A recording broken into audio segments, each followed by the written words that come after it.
Oh, right. We are finally live. All right, everybody. I hope you all are doing well. Welcome to another episode of Sunday Night Live with me, Tony Ortega. I'm not joined by anybody else this particular evening, but more importantly, we will be touring the new spaces in Titanic. So welcome back to the Titanic. Good to be back. So first off, before we actually really get things started here, first I need to switch scenes, but I was going to actually do this. I was thinking about doing this on Sunday when they released the update, but then I realized two things. Is that one, I didn't actually have a actual topic picked out for the Sunday night live stream, so I thought just might as well do this. And secondly, if I had done it on Thursday when they released this, I would be just competing for views from other YouTube channels, including and especially notably that the team at Titanic Honor and Glory. So it just wouldn't have really worked out for me in that sense either. So yeah, we're gonna explore the newly added spaces in Titanic, so the stuff that we've never seen before. We're not gonna spend that much time in spaces that we've already seen previously. We'll do a quick tour of those, but we're going to get right to it and actually do the new spaces. So you got the notice. It says, oh, before I actually go any further, I'm going to show you guys my webcam for this special occasion. The mug for Titanic Honor and Glory right here. Yes, this is what I'm drinking my coffee with tonight. A lovely mug. Very fitting for the situation, for the occasion. Activate that.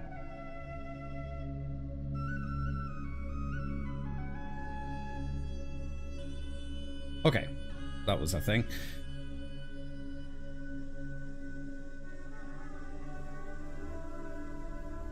So you guys can read me loud and clear, correct? Am I coming through on the stream?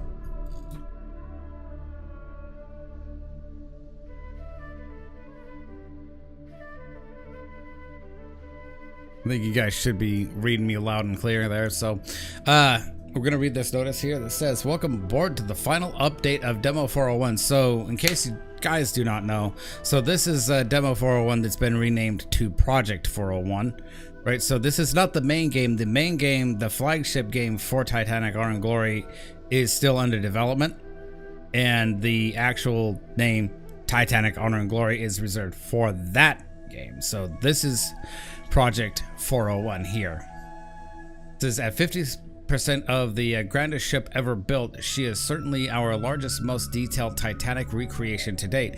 We are proud to release this massive accomplishment for free as yet another thank you to a fan base that has supported us through thick and thin, to say the least.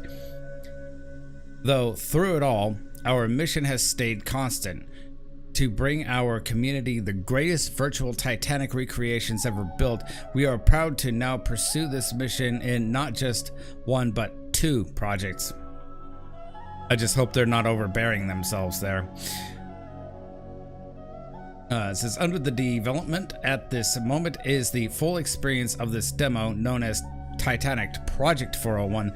In this new project, uncover Titanic's captivating history through immersive voice-over, historic photographs, and real-life testimony of those who endured her sinking.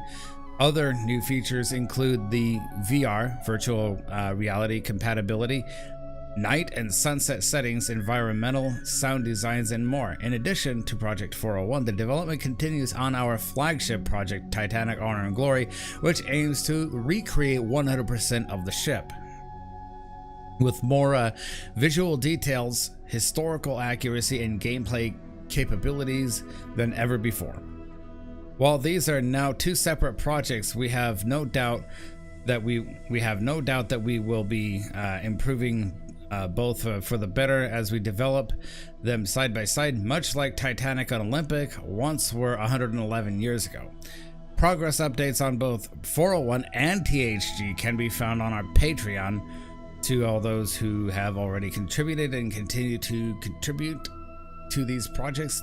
We thank you. So we're just going to continue into the menu here, and so you're going to have really loud game music here. So, and yeah, let's turn that down. So actually in the game, there's no music. We're going to explore the Titanic. And we are going to work our way down through the first class spaces, some of them that have been newly opened up, and we'll check out some of the old spaces too. Let's see if my computer is ready to be entered into.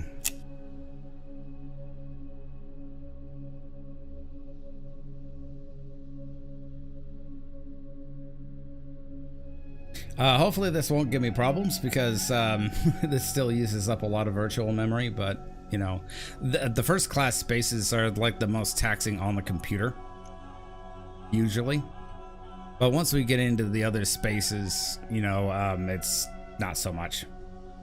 So the way they work this game out, they actually divided it into levels now, because whereas previously it was just one big level of a ship, just a single big level, but now they actually divided it into levels.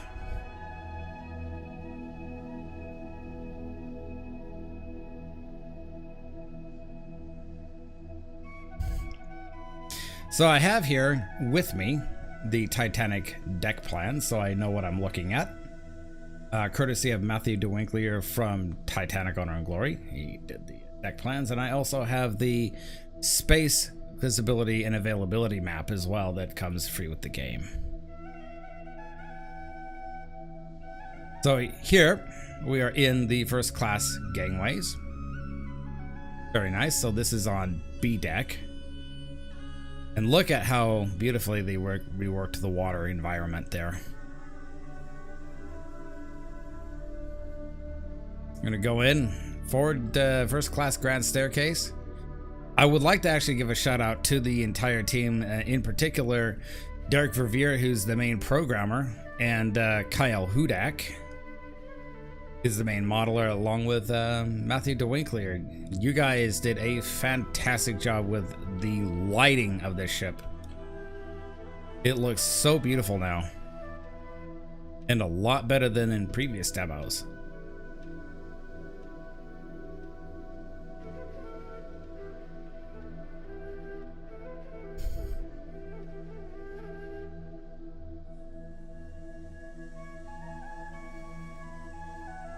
To the proper thing. All right, that's good that I'm being read loud and clear, Mark. Very, very good.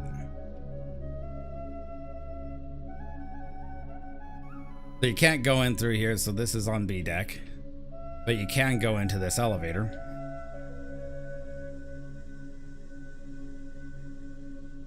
So this is one of the spaces that could be explored previously.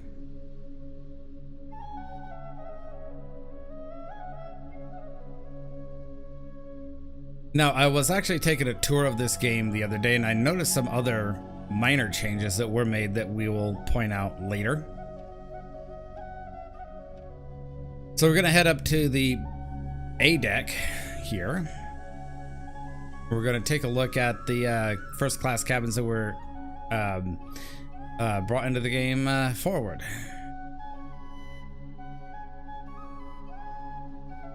Got these little cross hallways here. Very nice.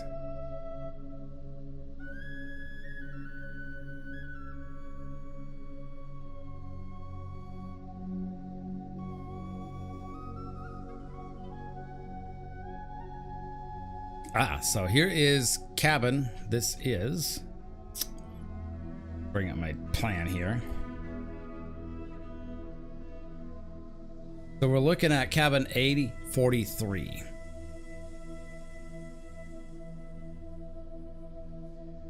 And what a beautiful cabin it is. A fairly standard first class passenger cabin.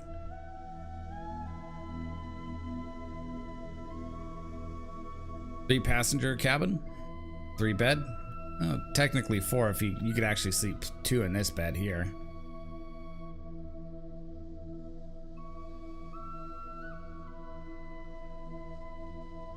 You could look out through the window over the bow of the ship.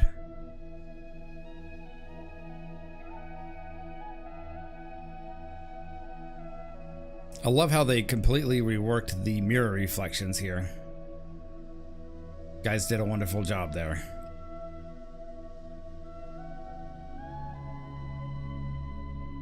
And they did actually rework the lighting. They actually ported this game over to Unreal 5.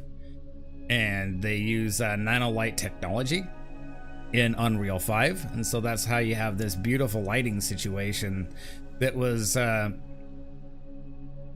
part of how this actually shaped up. And it also very much improved the optimization of the game, so it's no longer just a resource hog when you actually have it up and running like you had in Unreal 4. But yeah, that's cabin A43 here.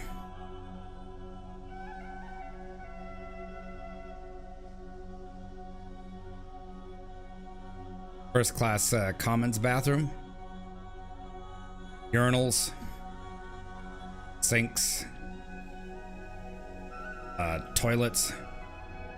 This is the White Star Line. Special notice to the passengers. It is respectfully requested that passengers refrain from throwing into the plan any substance likely to choke the pipes or prevent a proper flow of water. Otherwise, serious discomfort to the passengers themselves may be caused.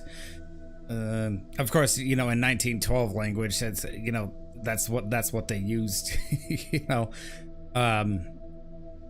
but what they're actually trying to say here is that, you know, serious odorous smells would be caused, and the passengers are going to object to that. And it says, and the closet rendered both disagreeable and useless. Passengers are essentially earnestly desired to flush the pan before leaving.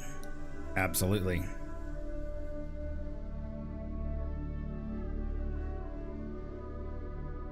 Very cool to have a cabinet in the bathroom.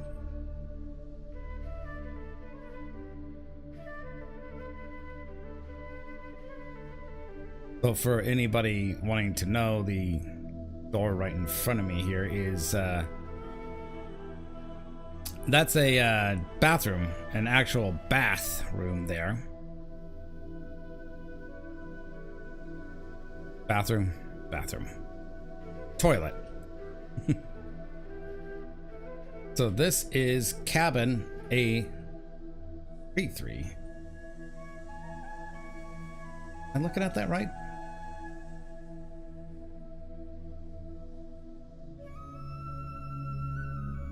I could be wrong. The numbers are weird to me. A3. Okay, so the other cabin we looked at is A4.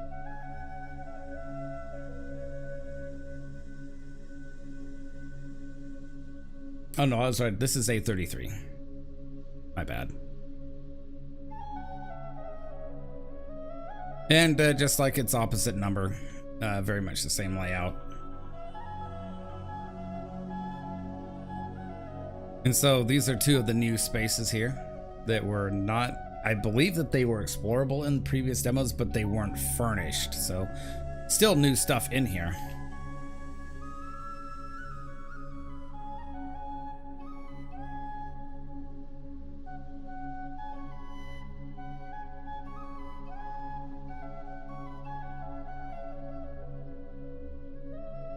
I'm gonna look out over the A-deck promenade there.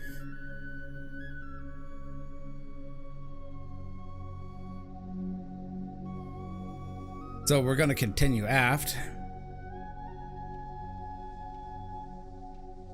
So essentially we will just be hitting the reading, writing room and the lounge. We've seen these rooms previously before, but I did want to show you the updated lighting situation, and they look absolutely stunning.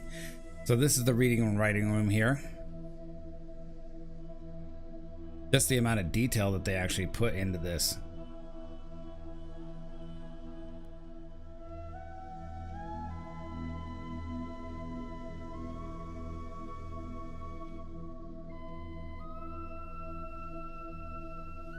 This room on the sister ship, this part of it anyway, on the sister ship Titanic, if it served as a passenger liner like it was intended instead of being a hospital ship, this little section was actually cut out. This would have been all cabins here, along with that A-deck promenade right there where you see the sun chairs out. You know, that would have been all cabins here. And I believe that this room was later changed on the Olympic to fit that design. Nice little fireplace. That's not a real fireplace. That is an electric fireplace, but it's a nice nice element. Fun fact: any clock you look at on the Titanic is actually synced to your computer's time. So yes, that is real time for me in my time zone. 6:22.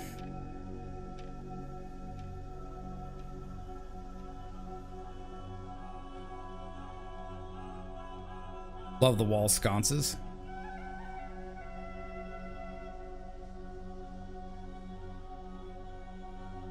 Yes, the first class lounge. Easily one of the most beautiful big rooms on the ship. So, you know, we've seen this previously. Can't help but admire it. But we're not going to spend that much time in here. We're trying to get to the new spaces.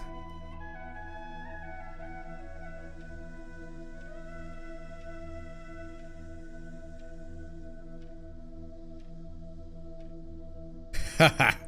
I see what you did there, Husky. Not sure I could say that on the stream there, but yeah, I get what you mean. Pantry. Aft grand staircase. Seen this room before, so we've also seen this room before, but however, there are also new additions here. And a very nice touch. I love the oak wood paneling. And the lighting situation that has also long been fixed too.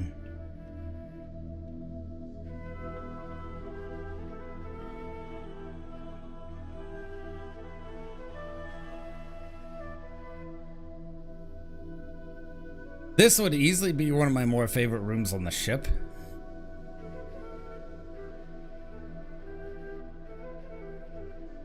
Anyway, fun fact, this would have been only one of two real fireplaces on the ship. This is a coal burning fireplace. The other one would have been in the lounge that we just walked through. So this is new. This right here is the smoking room and the veranda cafe pantry. We can, you know, come here, you can get drinks, and you can get a little snack like this little confection right here. You can get wine, you can get coffee, you can even get water. Very convenient thing. So continuing on, so you go this way into the palm court, go this way into the bar. Again, you know, same purpose. You know, you can go order drinks and get little refreshments here. And they even have premier red wine. Selection, 13% alcohol by volume. That's a very, very fine detail.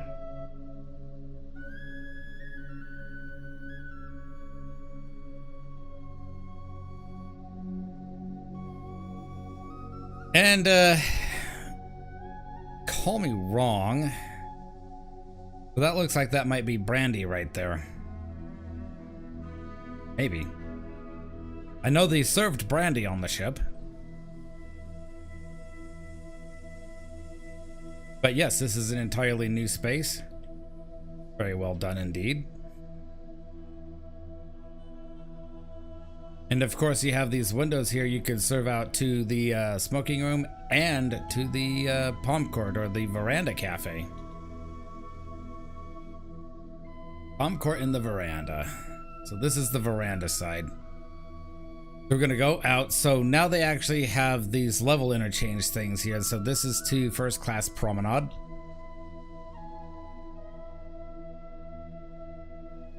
So you can no longer just freely walk out through open doors and stuff, you know, like the last time where it was just a continuous level. Now we'll be going out onto the deck of the ship.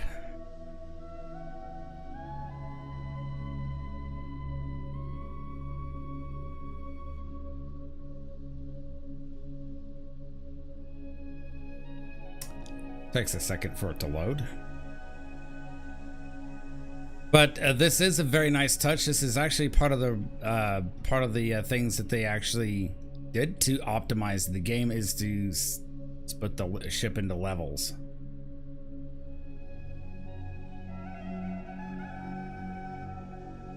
So that the boat deck and the A deck promenade are now fully open. You know, they're no longer blocked off by anything. Look at that. Beautiful.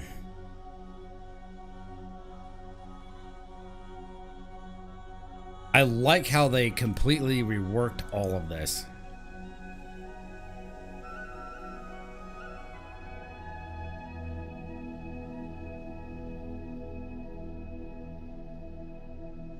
It's so weird that on the Titanic they actually removed these B deck cranes because they redesigned the ship.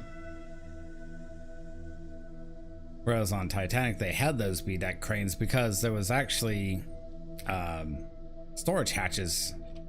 Can't really, well, you can see them. They're right there, right there down below. Those they're storage hatches number 4, cargo hatches number 4. So this here is a fan trunk room, brand new space.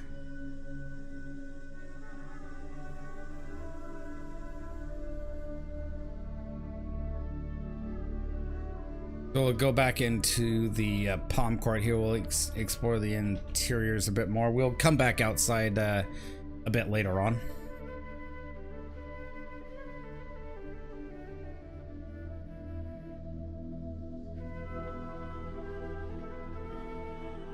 Let's see how my computer's handling so far. Yeah, it's handling all right. Good.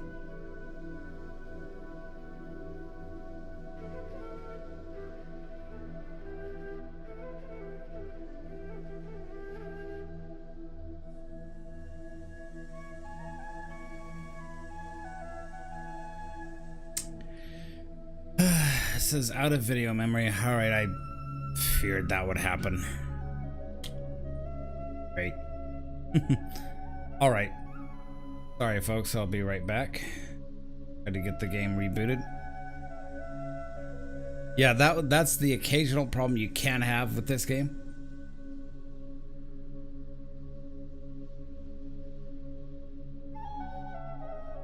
So I shouldn't have gone out first.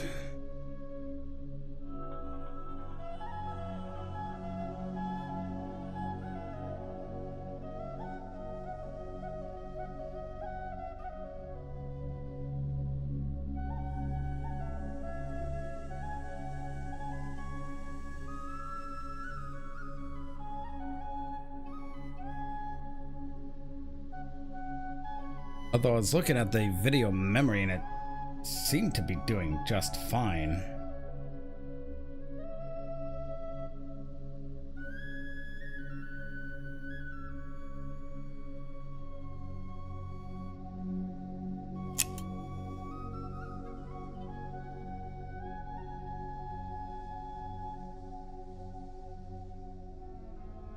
Okay.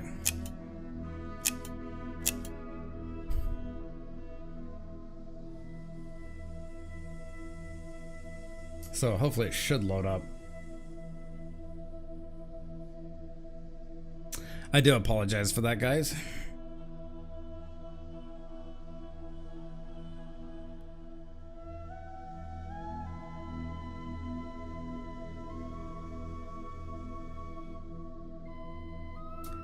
So yeah, we won't go back outside until we're ready to go somewhere else. So, continuing inside. Down at the B deck promenade. So we're not going to check out the Palm Court Cafe because there's just nothing that they added there. Previously, this room, this is the Cardiza sitting room here. This is cabin.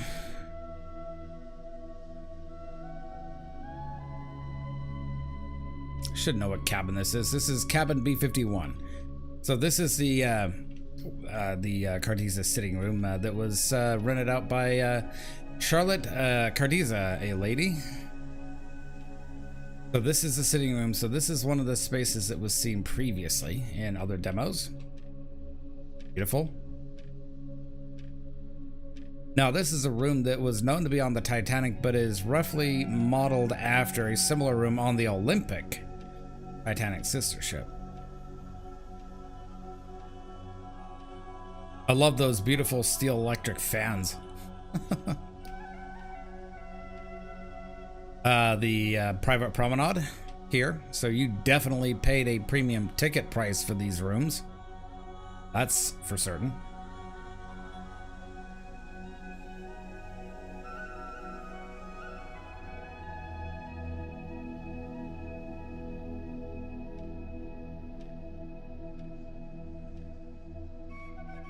And so this is new right here. So this room was done in the Italian Renaissance style, according to the Titanic deck plans that I actually have, courtesy of Matthew DeWinkler of Titanic Honor and Glory. TitanicDeckPlans.com, I think, is the website. If you're interested in getting your hands on those. I have the digital versions of them, so they're very convenient to look at when you need to know what you're looking at. And the room next door that I would be looking over towards is B55, which was done in the French style.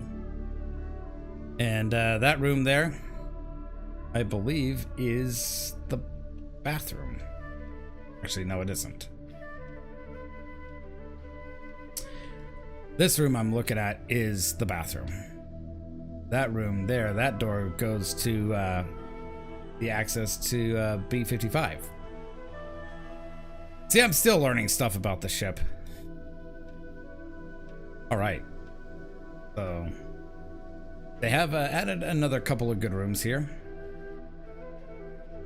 So this room here, B57, brand new, is in the Louis XVI style.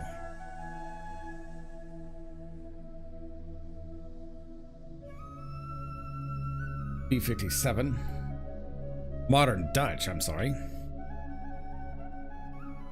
Yeah, modern Dutch style. So, bathroom. And these are new spaces.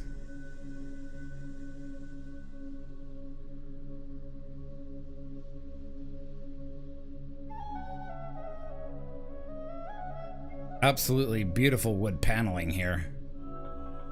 Oh, look at that ceiling, man. That ceiling is nuts.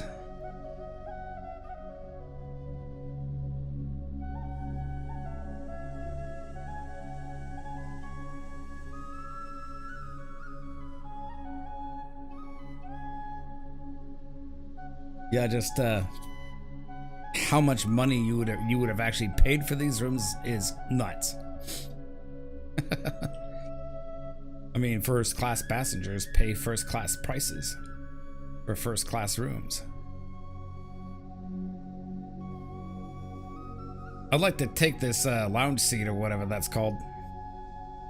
It looks similar to a lounge seat. That's what I'm gonna call it. Okay, so this room here, this is B59. This is the old Dutch style.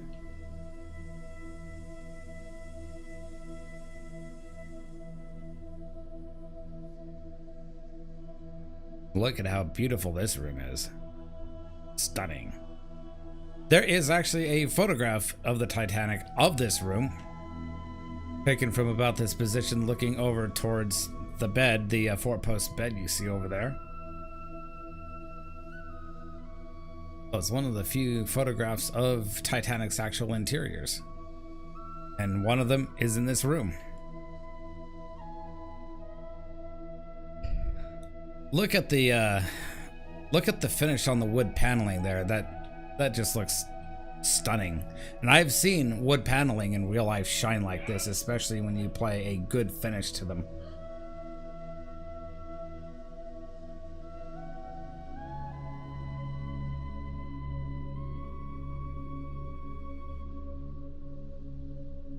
I like the wash basin, the double wash basin there.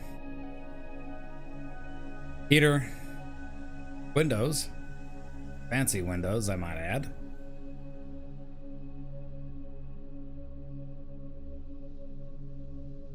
Next room, this is B59. This is a B63. This is in the modern Dutch style.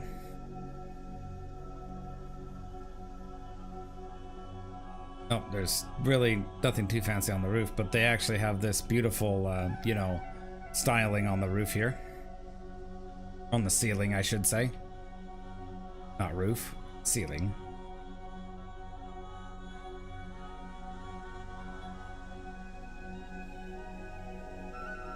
Beautiful cabin.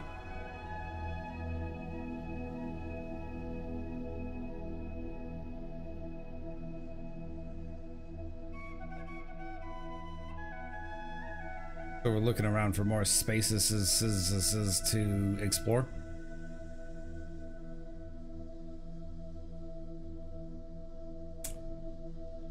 So we have a space here. This, I believe, this is cabin B81. This is done in the Louis XVI style.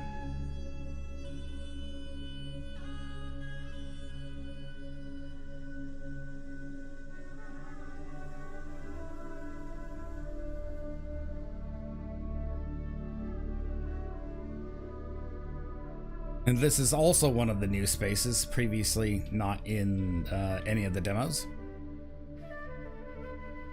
But this is a lovely room, though.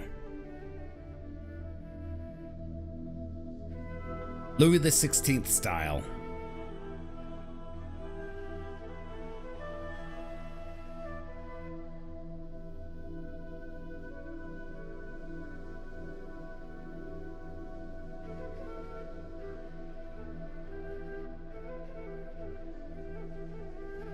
This, I believe, would have led to...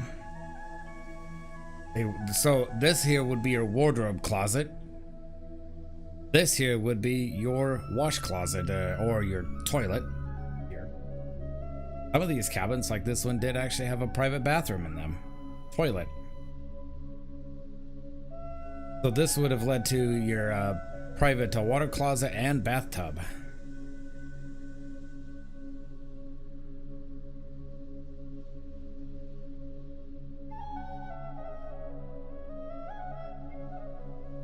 Yes, private water closets back in the days on ships like this were a real nicety, considering that on many ships prior to the Olympic class, you know, most of them were communal bathrooms. Many of the bathrooms here on Titanic were also communal bathrooms, so they were just starting to be a new thing on liners like this. So continuing back aft, I believe there's one more cabin that should be explored here.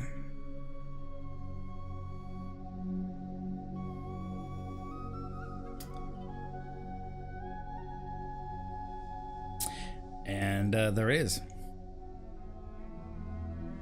This is B58. This here is also done, I think, in Louis the 16th as well. Gonna have a look at B58. I'm on the other side of the ship.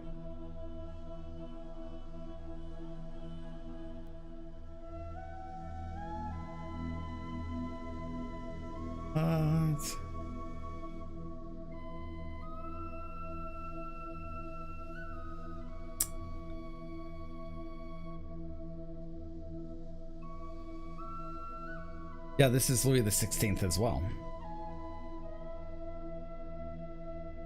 So a couple of different Louis the 16th style rooms.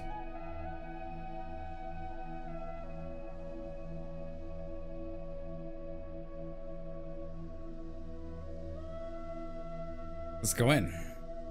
Private bathroom, water closet, wardrobe.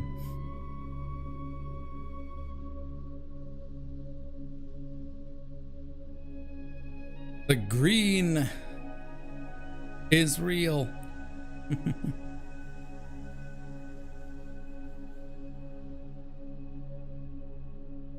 How much you guys want to bet that these would have fetched a very expensive price?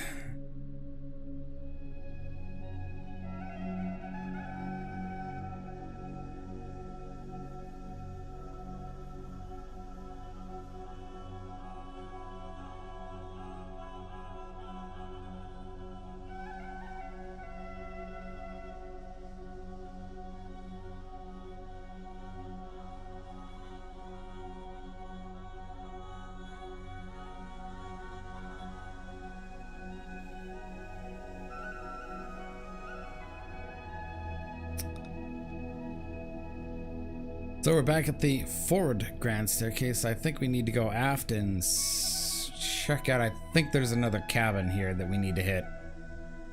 Then we'll head down to B deck. No, I mean C deck, sorry. We're on B deck.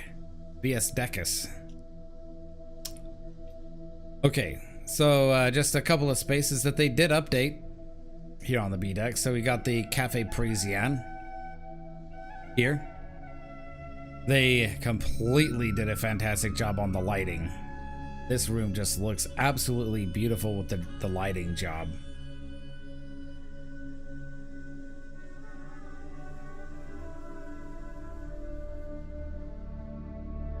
That's looking in towards the restaurant there. We'll go into that in just a second.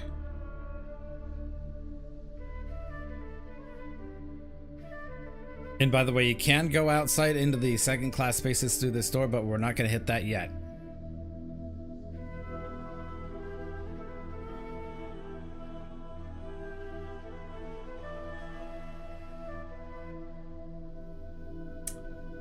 That's got to be very interesting, actually, sitting next to passengers eating inside the restaurant and in the Cafe Parisienne. You can look at each other through windows. So we're going to go into the restaurant here. Here's a menu. They offer all sorts of things, you know, for the English breakfast. Like they got baked apples, fresh fruits, stewed prunes, back bacon, British sausage, black pudding, fried shirred poached boiled eggs, baked beans, fried tomato, fried mushrooms, fried and toasted bread. American breakfast is baked apples, fresh fruit, stewed prunes, oatmeal porridge, Quaker oats, minced scallops, claves, liver and bacon, mutton chops, fried rice, cakes, honey, maple syrup, fried shirred poached boiled eggs, omelets to order, mashed saute and jacket potatoes, fried and toasted bread. That all sounds tasty. And they also have drinks available: tea, coffee, cocoa, and chocolate. So you come in, you know, you see this podium here, you know, you come up, you make a reservation, you know, because it's how these type of restaurants still work, and still to this modern day, some of them still operate like that. But you come up here, you know, you can either request a reservation for a later time for a table for however many guests, you know, say like if you have 2 friends that you want to bring along, you know, you come up here, you reserve a table for 3 people. They'll write your name down in this logbook and you say, okay, they'll ask you what time you want to show up, and you say like 5 o'clock. Okay, they'll put you down for 5 for a certain table. Really cool. So here they have the various names of people, both living and fictional, and real passengers. Like up here in the upper quadrant, they've got the entire crew of the Titanic Honor and Glory team, I think. Kyle Hudak, Derek Verveer, Matthew DeWinkler, James Pinka, Jack Gibson, Chris DeLay, Gino Silva. Those are all THG team, and then, you know, some of these were actual passengers like Margaret Brown. Right there. Margaret Brown, actual first class passenger on Titanic. Then they have fictional people like our DeWitt Bucator, for Rose DeWitt Bucator, and Cal Hockley. as you may remember from the 1997 Titanic movie directed by James Cameron. And just as an Easter egg right here, I'll just point it out. Where's it at? Ah, there it is. Right below Dorothy Gibson, who's also a passenger, they have Miss Penny Pringle. Mrs. Penny Pringle.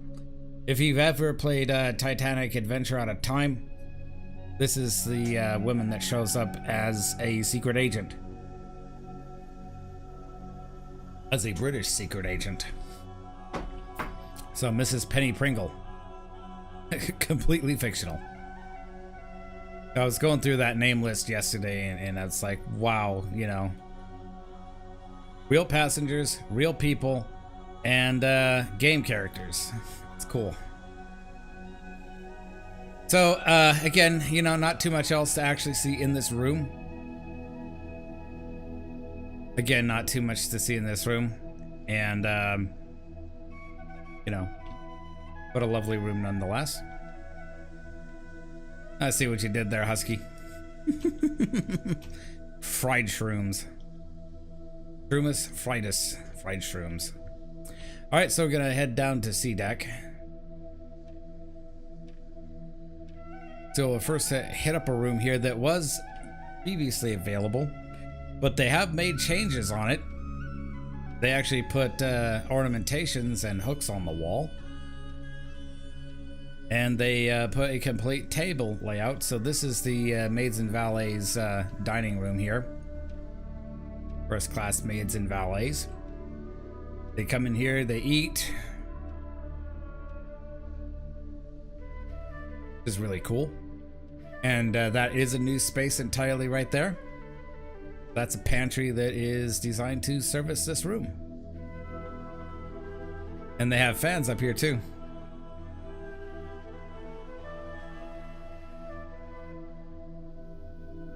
You think you saw Bertram Hat? Yeah, I think that's one of the names on there. I'll go have a look at that real quick and continue the tour.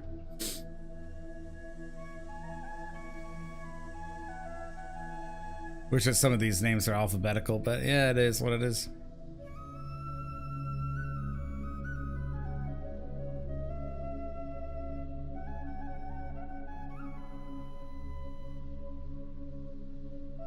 Oh, Vlad Dimovich is also a character from Titanic Adventure Out of Time.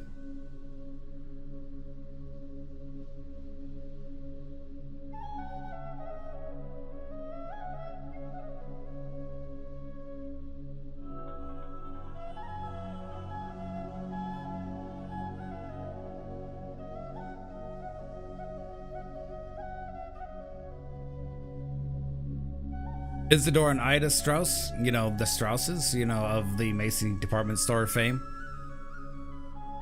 were passengers. Edgar Trout.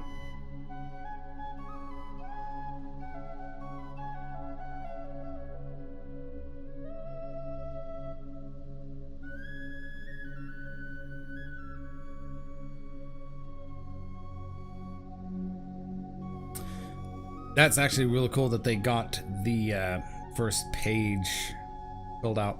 Anyway, we'll check that out later. Go back through all the names again when we're off stream.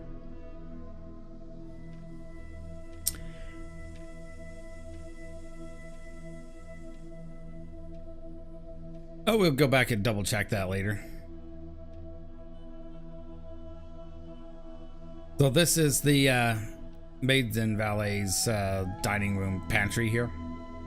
It's actually very cool how you know, individual things like had their own little pantries and stuff, which makes sense because in that way you're not bringing stuff, you know, from the main kitchen to areas like this, which would be a pretty long ways, and Titanic for the time was a big ship.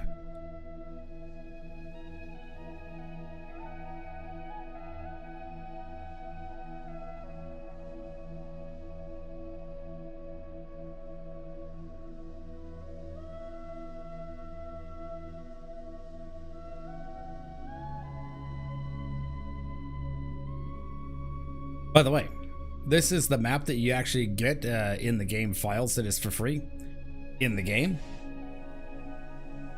So dark pink areas, explorable areas, light pink is visible areas. So you can only see those areas or see into those areas and not actually go into them. Visible areas, level load points, and skip points. And then they have those level load and skip points conveniently placed throughout the ship.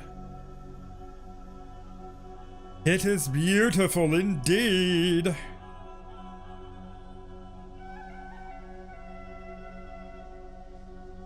So we're currently right here on the C deck in the maids and valets pantry. So we're there. So we're gonna go hit C70, C73, C57, C55, C97, C105, C103, C120, C113. So a couple of those cabins there here on C deck were already previously available to go into, but they fixed those ones that were bugged. So we'll go hit those.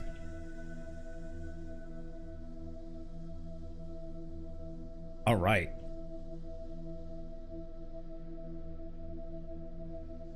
Let's head down this way first.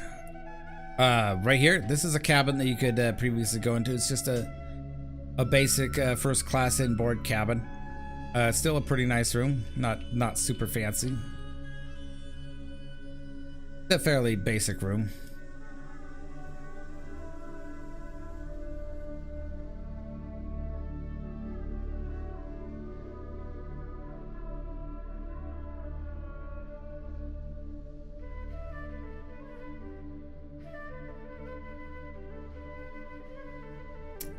Ah, yes, the steward rooms previously were also unexplored.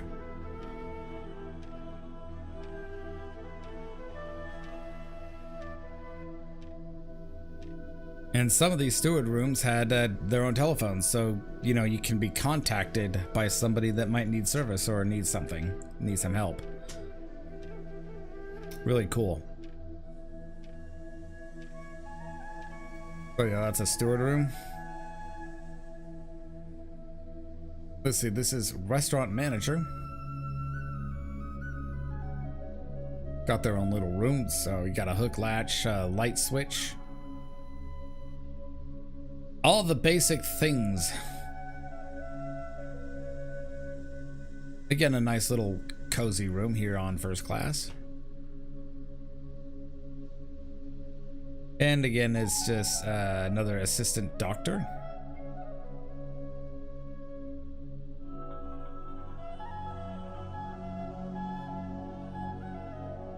Proof that these are electric heaters, because you can see the heating elements going. Lol, lol, lol, lol, lol, lol.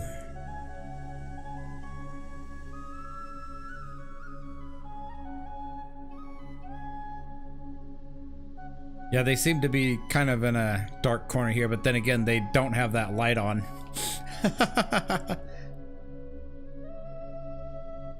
And this is Dr. William O'Loughlin's room here. A also brand new space.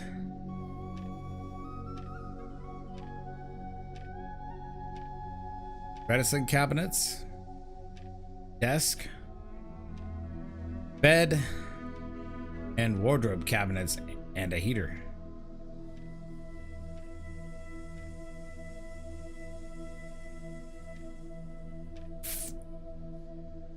So this goes down to the hospital, ship's hospital.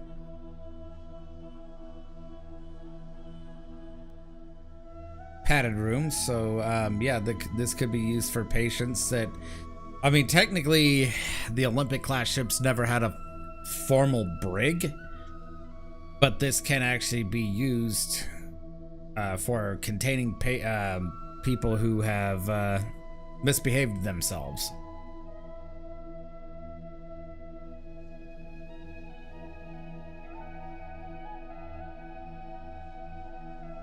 But these were hospital rooms where they can actually bring patients down here to be closely monitored by the doctor. If they're sick or if they have a broken arm or something, as was the case with the first class passenger that actually broke her arm on the 13th of April. 1912, she slipped on the grand staircase and had to be put in a cast because they had just freshly mopped the grand staircase. And the ship was also listing. Oh, this is new. Yeah, this is new. Huh.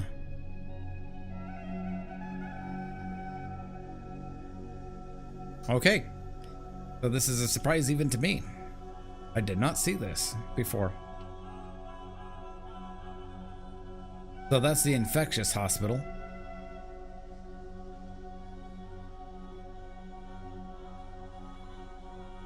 Did that doctor just close?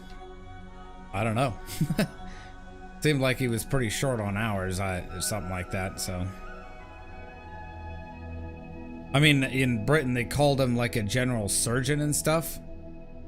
Ship surgeon Dr. William O'Loughlin, MD, FRCS. Consulting hours 10 a.m. to noon and 3 p.m. to 4 p.m. So kind of available for only 4 hours total.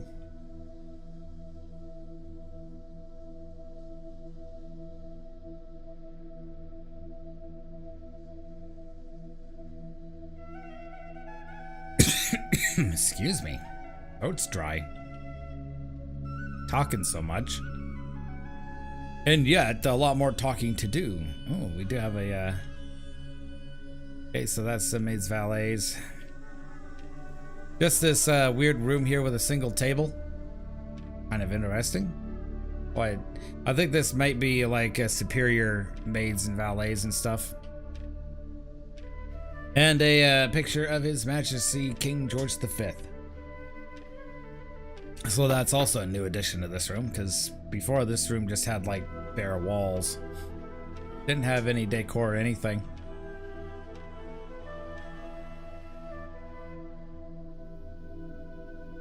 So here's another really huge Easter egg, if you guys don't know. If you've never played Titanic Adventure Out of Time, this is room C73. Room did exist on the ship, but you'll see this big trunk here in the middle of the room. And that's the trunk with the supplies that you get, because you're technically a spy on Titanic. And so you have your phonogram player right there that will actually play messages that you might get. And there's your decoder right down there that will aid you in decoding messages that you will see and receive.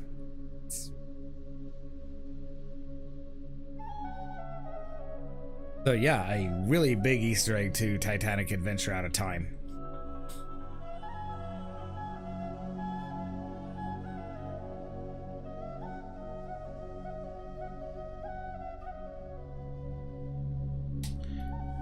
So the overall style of this room, I think, was a basic Harlan and Wolff style.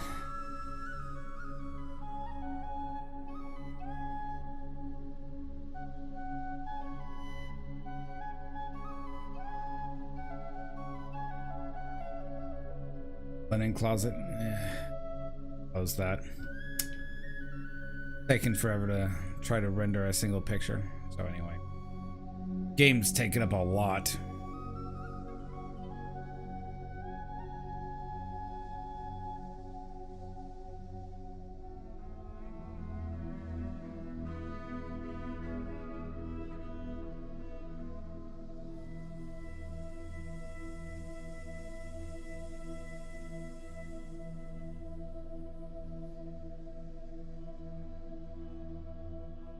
So C70. So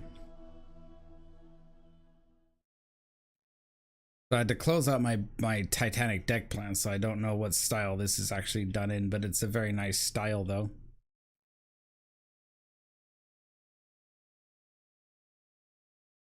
Absolutely fantastic style.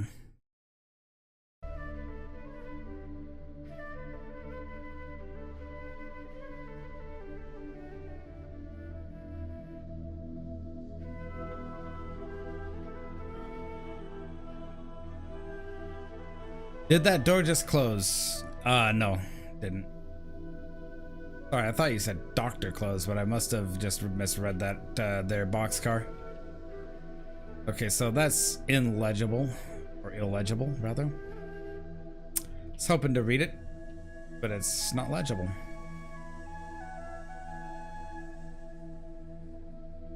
Whoa, what the heck?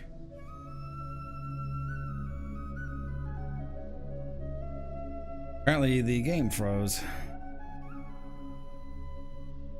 Hooray.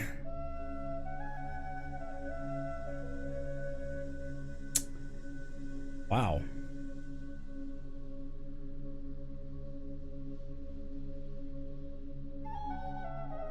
That's awesome yet again.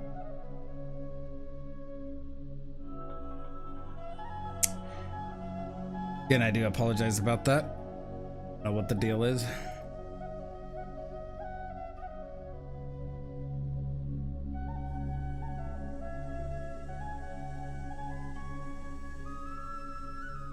For some reason I've got stuff taking up VRAM. I don't know what it is.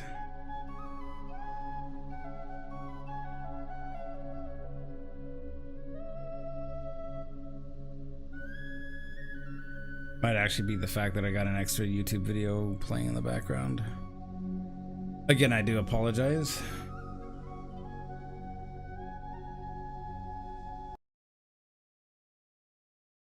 I've got something being a resource hog.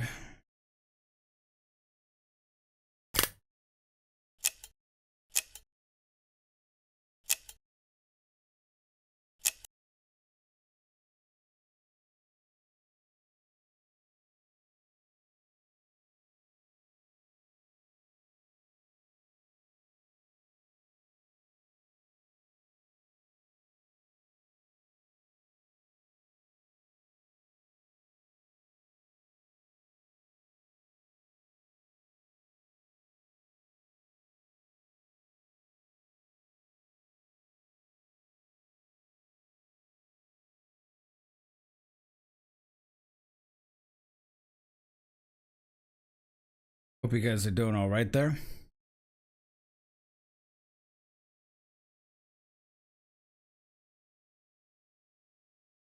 You guys can still hear me.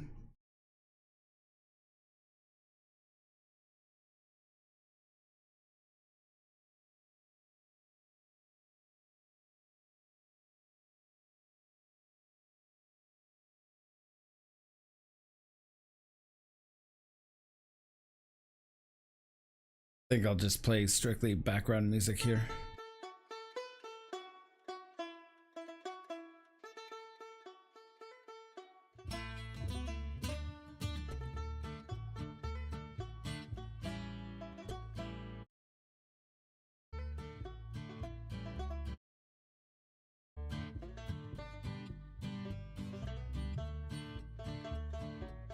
Okay.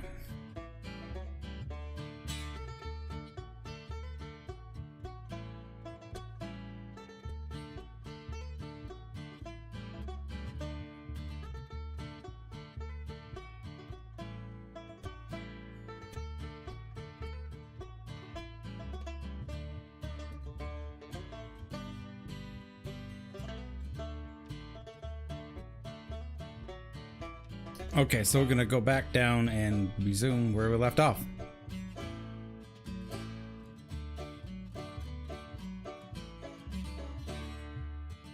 So this is C deck.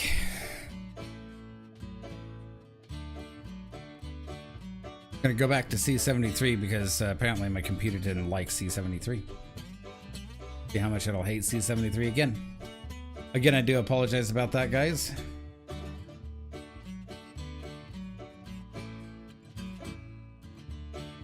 So this is the room you actually start out in Titanic Adventure Out of Time.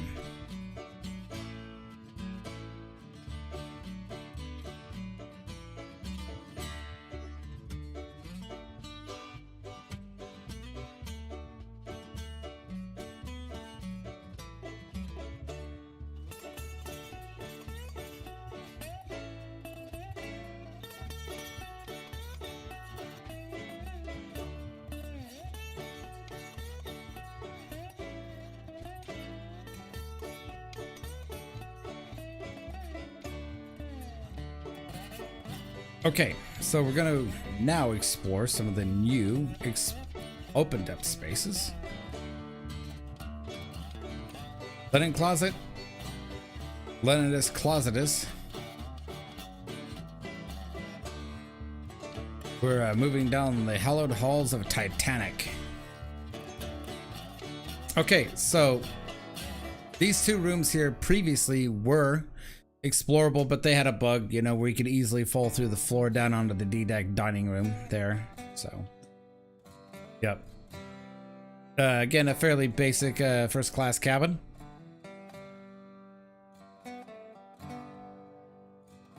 But a nice one at that. And pretty well lit, and there's a nice fan, a light, lamps.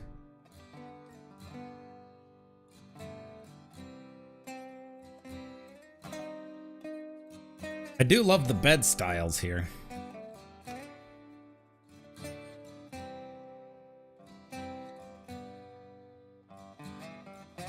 And most of these cabins here on the ship did actually have their own wash basin, i.e. a sink.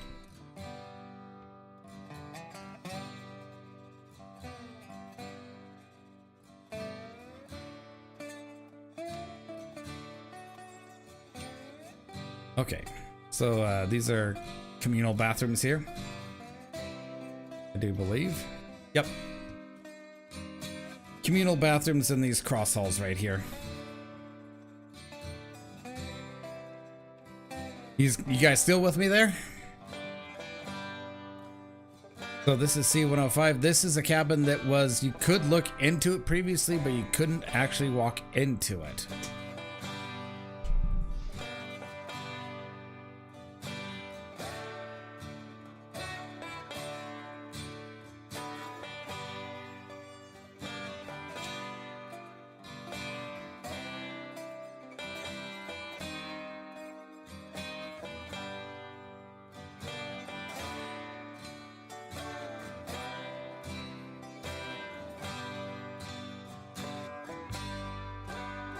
Just a notice that says the White Star Line has provided a safe in the office of the purser in which passengers may deposit money, jewels, or ornaments for safekeeping. The company will not be liable to passengers for the loss of money, jewels, or ornaments by theft or otherwise not so deposited.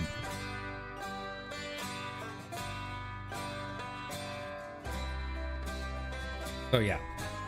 Okay, Mark's still here. Good. And a similar room, same kind of style, just basic. So this next room here, I'm talking about that room right there, but we'll get to that in a sec. And this is also a new cabin. Previously, I don't think you could even look into this cabin at all in one of the previous demos, but Matt DeWinkler, Kyle Hudak, Derek Verveer, among other people, definitely made sure this room was put in.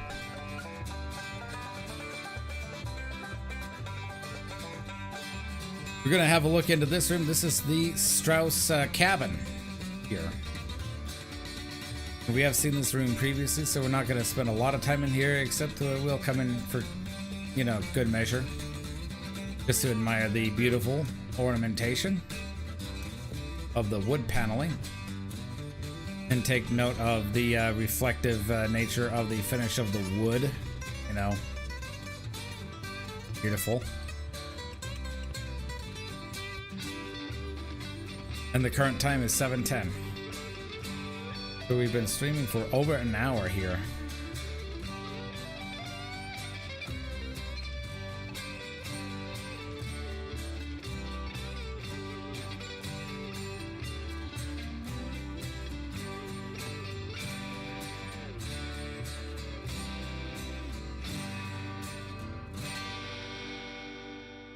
Very interesting. They didn't actually make this fully accessible yet, but it's a wardrobe closet, private bathroom, and access into the next cabin. Good. So another new space here that they actually heavily modified and added is the purser's office right here. So they added this room entirely.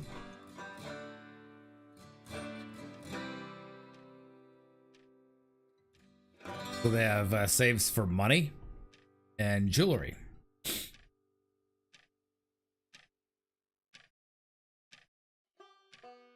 Very cool. And I was actually noting this yesterday. That money there seems to be a little too futuristic. It doesn't have the picture, the big face of Ben Franklin on it. But still, those dollar bills wouldn't be printed for another 80 years, so 84 years. I see what they did there. Because those dollar bills, those $100 bills, ones like it, were printed in 96 originally, the original series. So I think that is a timeline Easter egg more than anything, but yeah, very cool.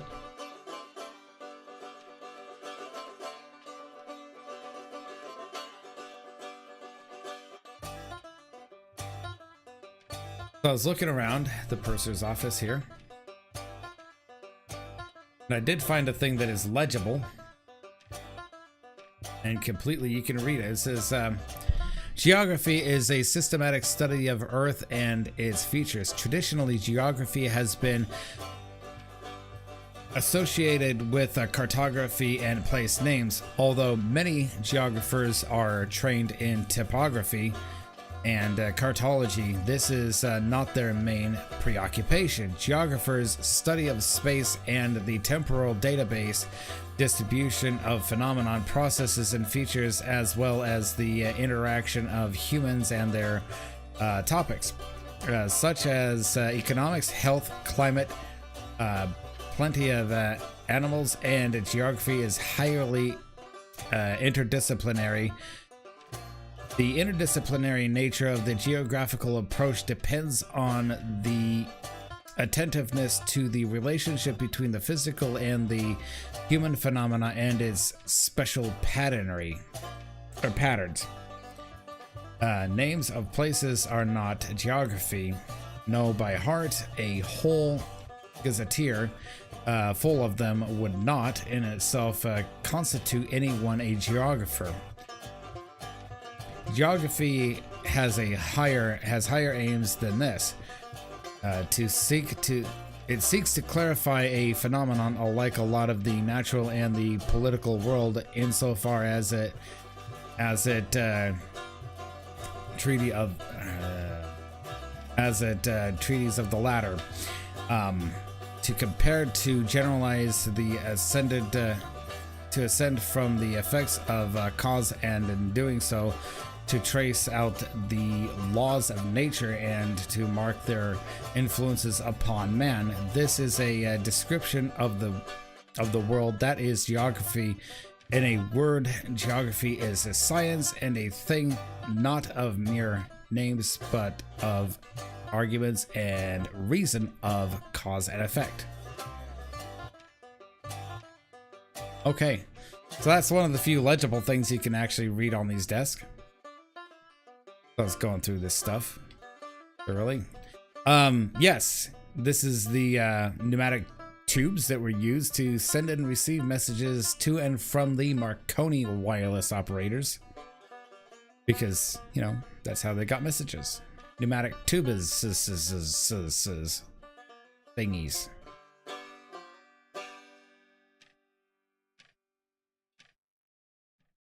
Absolutely beautiful, guys.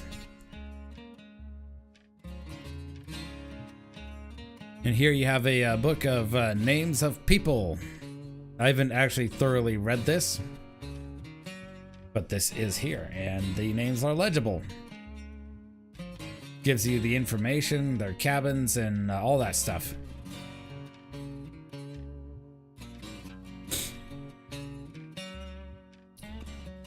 So this here is a poster that was added by the THC team. It says, Vintage Digital Revival, the royal developers of the United States, first selling the latest addition to her VDR fleet, Titanic Project 401. 50% of Titanic, over 150 unique spaces, unrivaled detail, new gameplay features.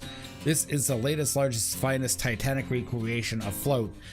Will be available on Steam. Date to be announced. New features, virtual reality headset support, nighttime and sunset settings, in-game deck plans, full controller support, updated environmental sound design, third class berth rooms, Historic features including White Star testimony, SS particulars, Queen's Island photographs, and other additions to be announced.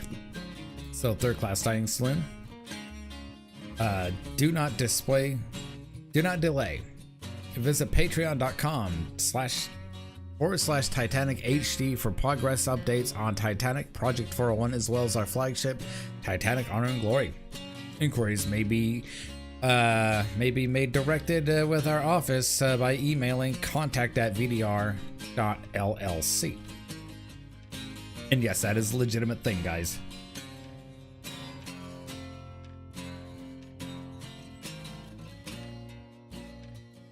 Doom, doom, doom, doom, doom, doom, doom. Do, do, do, do, do, do, do, do, do, do. So we've already gone here.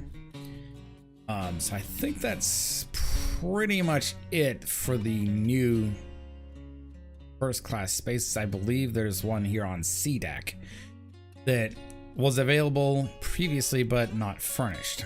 So we'll go check it out. And here we are. We're in whatever cabin this is. Sorry, guys. So yes, this is a cabin you could walk into previously, but I do not believe that it was furnished. But now it's fully furnished.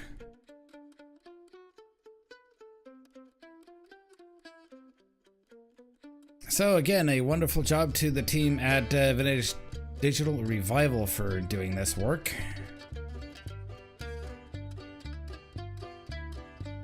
And you can look out through the porthole. And if you're lucky, you can actually kind of see the crow's nest. Right there. Yeah.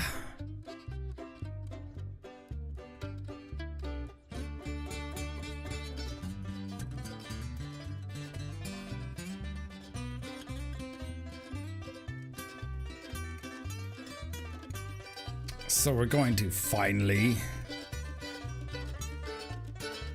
take a look at some of the other spaces. So let's go down to the deck reception room here. Have a look around here real quick. Not going to spend a ton of time here, because again, this is just one of the previously explored spaces. I do not believe there are any new rooms available on the D deck. Oh, the cufflink isn't there. They took that out. Cufflink in reference to Titanic Adventure Out of Time, for those of you who don't know. One of the 6 Steinway grand pianos on the ship.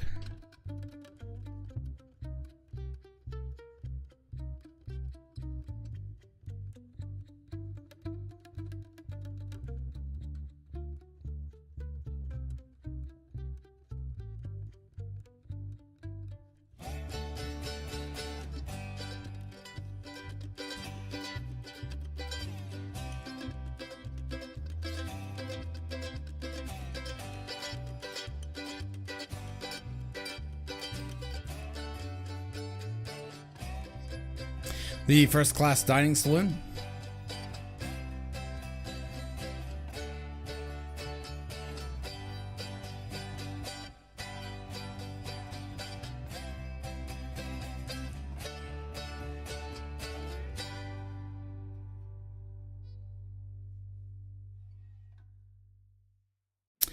So yeah, we're gonna go down, and I don't think that they actually made much changes to the Turkish baths other than the lighting. And we're not really going to explore the mail room because they didn't really make any changes to that there either. But they did actually add this.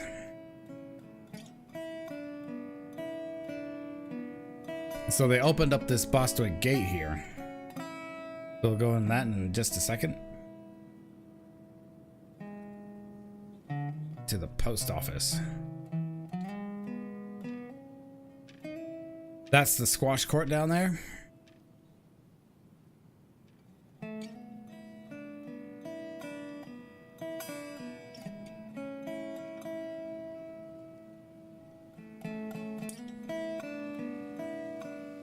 Yeah, they removed the squash court sound here.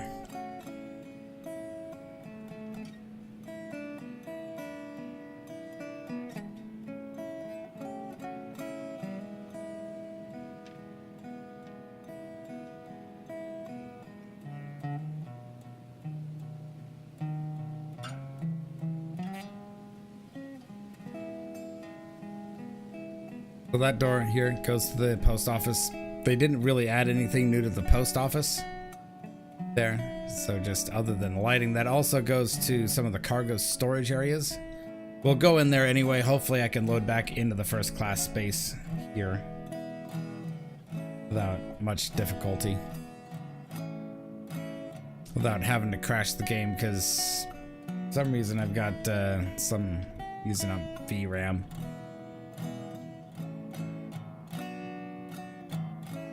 Yeah, so this is the space here. Not too much new to see.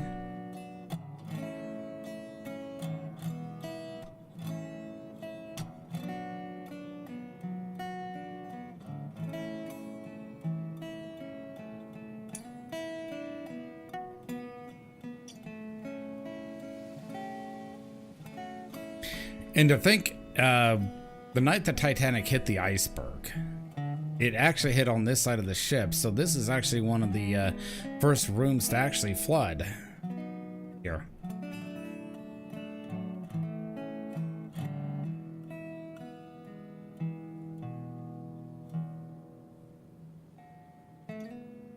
So this is absolutely one of the first rooms to flood during the sinking of Titanic.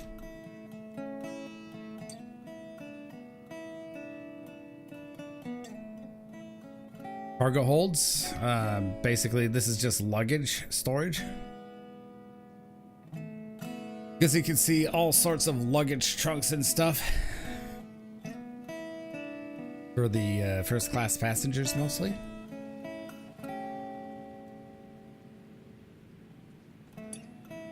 Boxcar Husky says, imagine how quiet it would be. Yeah, it'd be pretty quiet, imagine. You'd be away from a lot of the main public spaces.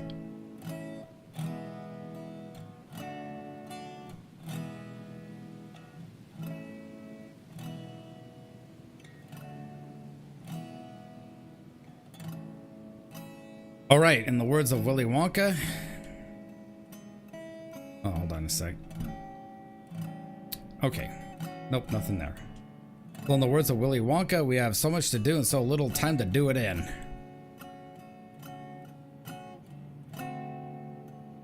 Back up to first classic class. Hopefully I can load back into first class, because then I need to actually go through first class to get to some of the other spaces on the ship.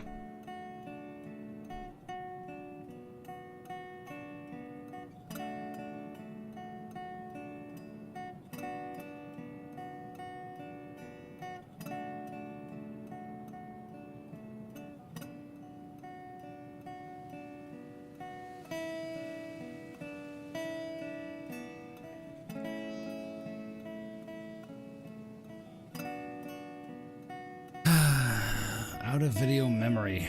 I don't get that. Why are you saying that?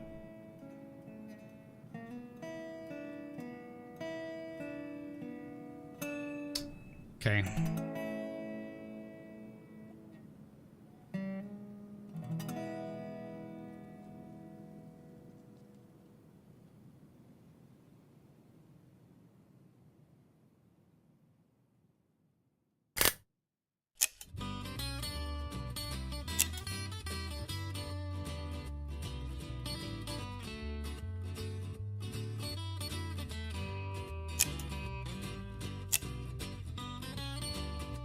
It's a thing. Again, I do apologize about that, guys.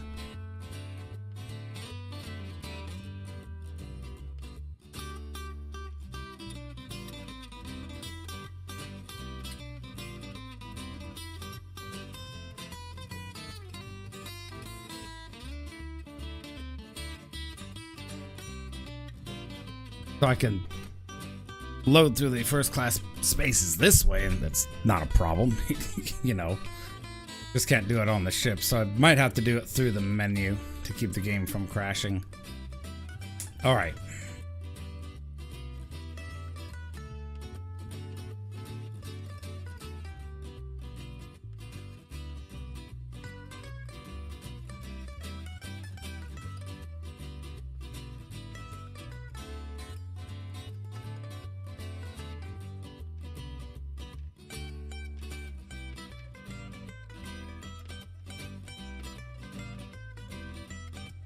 Here on E-Deck, there is one explorable space, and that is this room here, E28.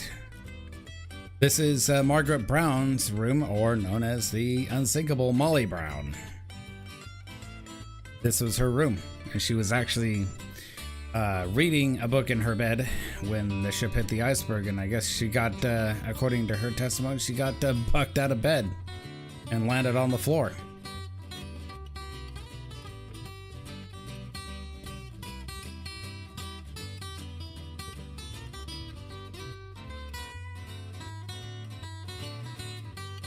And so, just of note, these rooms actually were interchangeable between first and second class. So depending on, you know, first and second class, so depending on what their ticket demand was, these rooms could be interchanged between first and second class.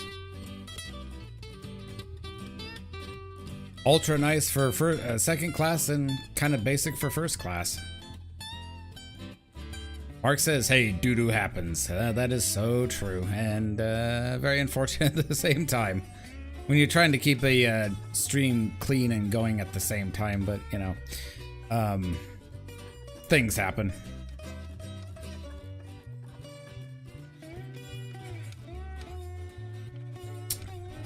But yeah, fairly basic and a nice room.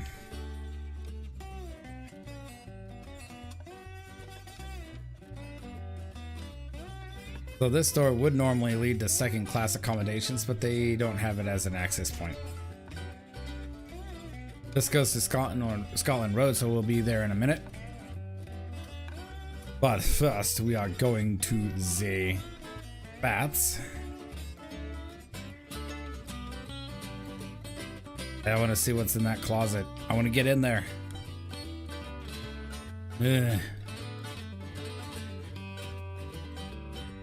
So I'm just seeing if they changed anything down this way, and it doesn't look like they did. Just attendant cabins. So this goes to swim bath, this goes to Turkish bath. So I'll just show you, they didn't really change anything here other than just the lighting.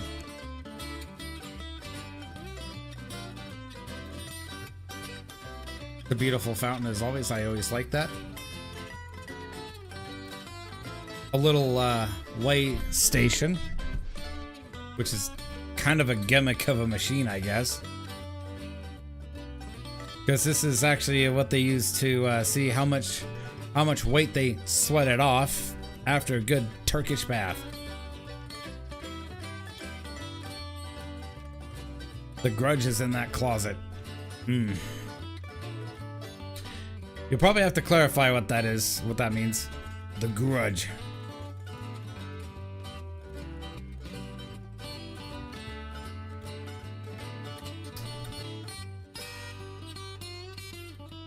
So previously they had potatoes hidden here, but I don't see that they have any potatoes hidden here. They had a potato like hidden here, I think. I did actually find one of the potatoes they still have hidden in this game. That's up on the elevator equipment.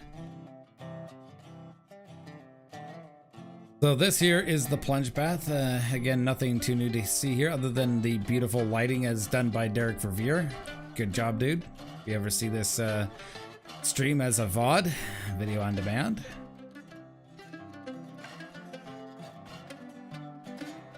And I do believe you can't even go down here and get wet with your clothes on.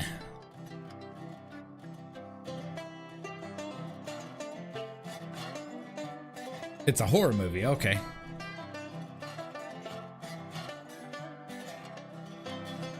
You know what else would be cool if it was hidden in that closet is The Thing. That was a Wilford Brimley horror movie. Shower. You can shower yourself off after you've taken the plunge in the salt bath. And so they've got this electric bath thing here. So previously this actually had the model of Bruce Ismay here.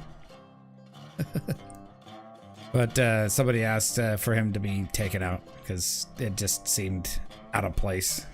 Kind of creepy too. Like it's very weird. It was a very weird thing. You know, that you actually walk around a largely vacant ship that's vacant of human life and you see like a random dude just laying here. So that was a little bit of a creep factor. Not entirely sure what this room was used for, but it does appear to be a shower room of some kind. Shower and massage, possibly. Shower and massage room.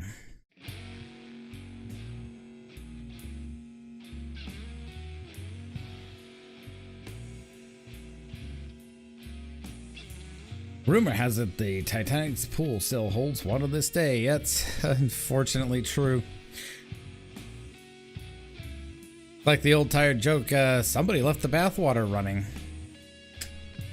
Sure. Beautiful Turkish baths. Anyway. Trying to get out, and all I did was slide further in. Never mind, I said that.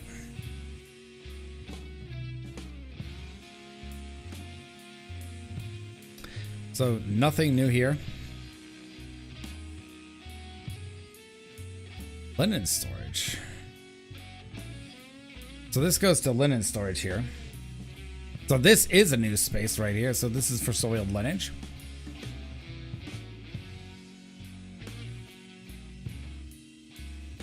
So they would actually take the soiled linen, they would actually store them in rooms like this on the ship because they didn't actually have like laundry rooms and stuff. So they would do all their washing when they got to shore.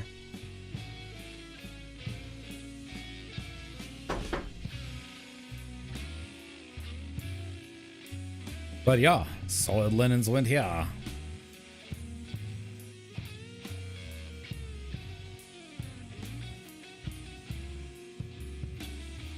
This is actually really cool.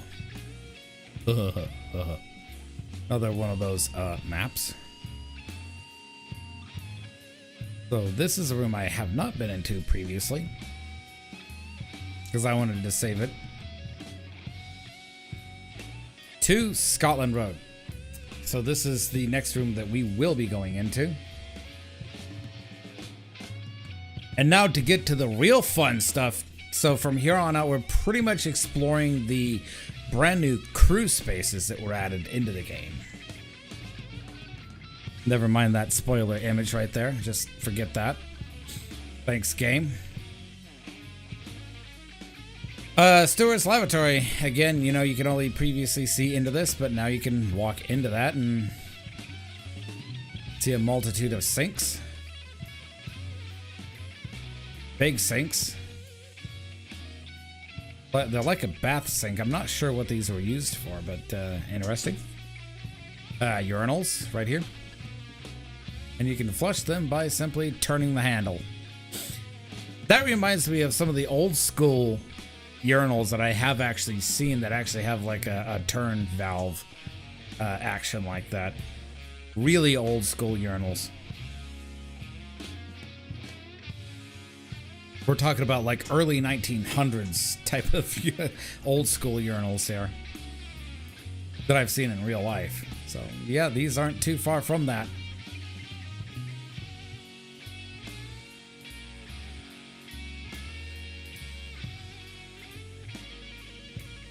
Toilet. Really, really cool. Sorry if I'm moving too fast for you guys here. This goes... Okay, so that goes to the Ash place, but we're not going to visit that yet.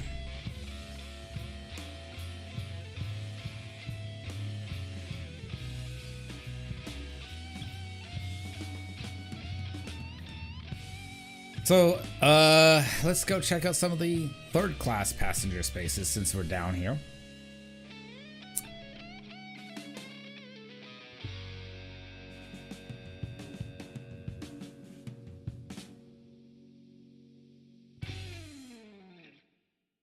Whoa, that's weird. The walls don't go all the way up to the ceiling there. Not much privacy. You had cabins like these.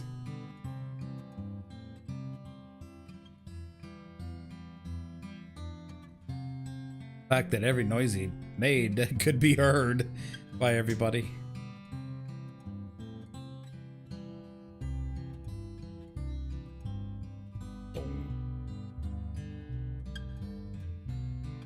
That is a room full of ashes. It's for ash storage, particularly when they're at port. So I'll show you here in a minute just what they did. Third class general room beneath the forward well deck of the bow. It's a pretty big room, and dude, look at that lighting, that sunlight coming in there. You can see the beautiful sunbeams and everything. Again, that is the wonderful work of programmer Derek Verveer. So shout out to him. So this is the beauty of Unreal 5. I cannot wait until Railroads Online gets ported to Unreal 5 at some point.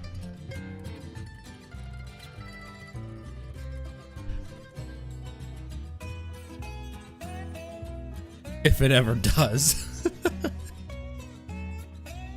I'm betting that if it ever does, you know, it'll actually solve some of the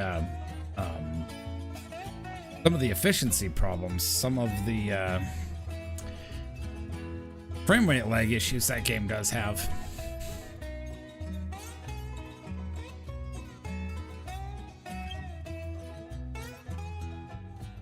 But dude, that is beautiful.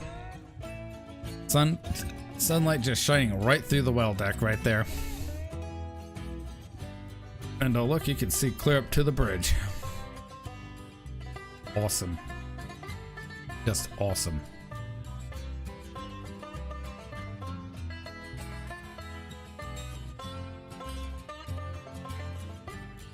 Map of the world. You can see beautiful reflections there in the glass. And you can see some of the shipping routes that are clearly shown here. Between Southampton, Queenstown Island, and New York, Boston, Portland, Halifax, all the places. These are the routes of the White Star Line. See their Mediterranean routes.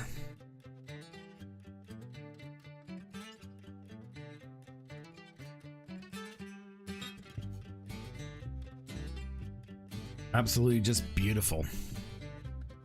The countries highlighted in red, so this is a 1912 map, so the countries highlighted in red were countries that were associated with the British Empire.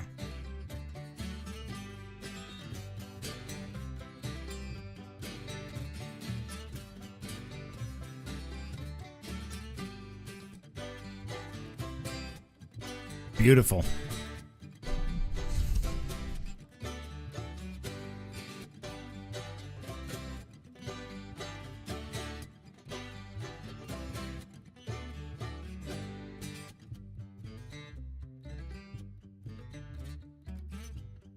So this is right around where the third class party would have taken that Saturday night on April 13th. And that was actually accurately depicted in the James Cameron film as well. And that's me just doing a reverse Lovejoy there, so yeah.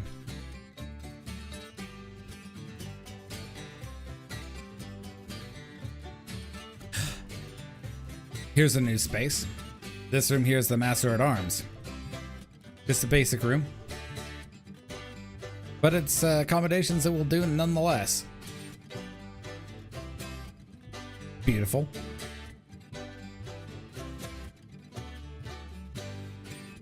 Bunked beds.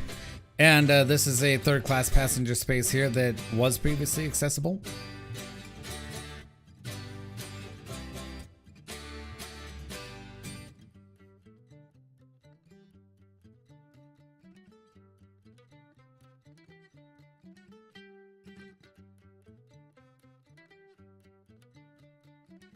They're gonna walk all the way aft.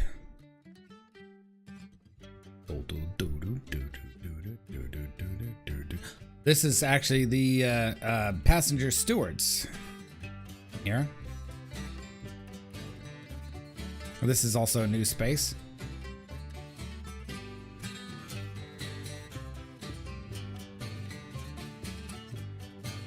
Just a reminder of the people that served aboard the Titanic.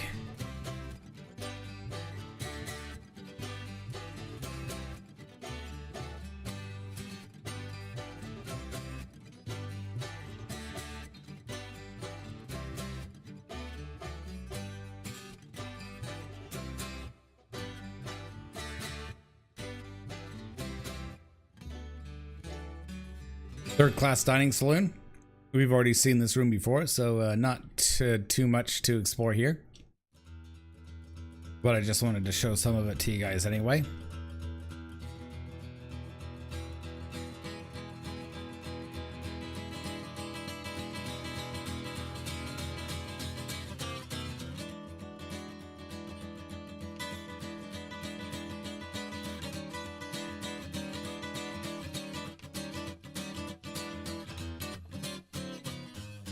Going back up.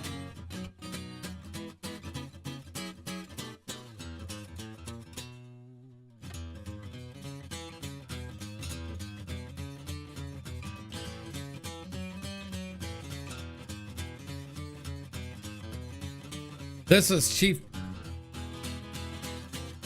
Yeah, that's the chef. This is Chief Baker Jugin's room, or Yaukin. I think it's Yaukin because Swedish name. Could be wrong. But that was his room. Storekeepers, engineers, stewards, musicians.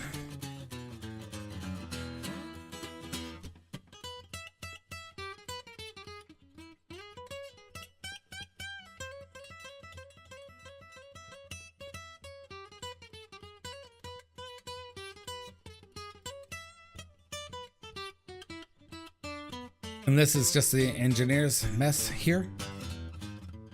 Place where they can go and get their lunch. King George V. And same poster as seen before.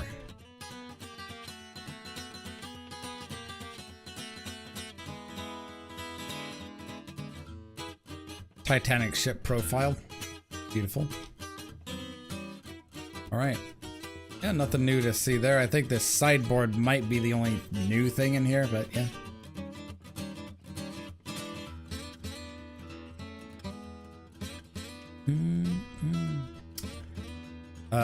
We're not gonna go on there yet.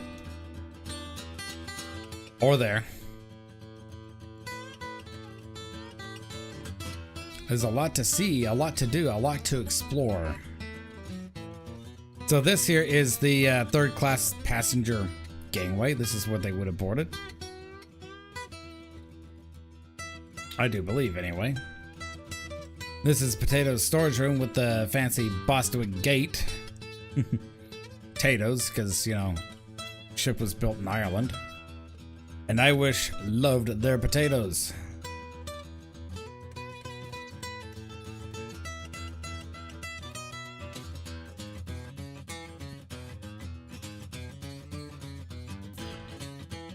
So this is the chute that goes down through cargo hatch number 4, I think this was. No, number 5, sorry, cargo hatch 5.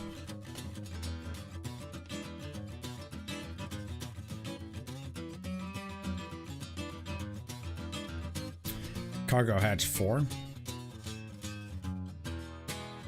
No, this is cargo hatch 5, sorry. Jeez, I can't keep my facts straight. So this is all new back here. This is all new. This is all new space. So this area of the ship was not previously accessible. Was, I believe, never even modeled. Third class staircase. So we're right directly underneath the stern of the ship. So this room here, I believe, would have been the, no, I think that's another floor up, but yeah, third class cabins here. It's actually really cool.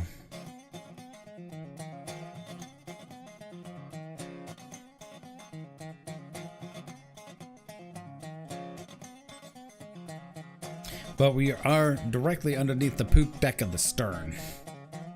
That just leads further down to spaces down there that are not accessible. This is new, you just can't come in here. But yeah, looks to be a pantry of some kind.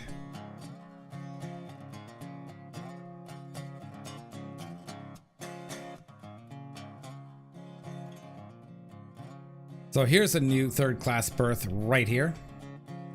Complete with tank and water wash basin. Again, just fairly basic, and again, you know, the walls don't go all the way up to the ceiling, so you don't get much privacy here.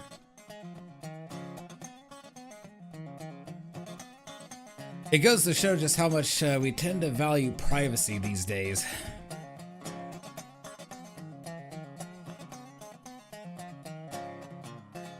But this is an entirely new space.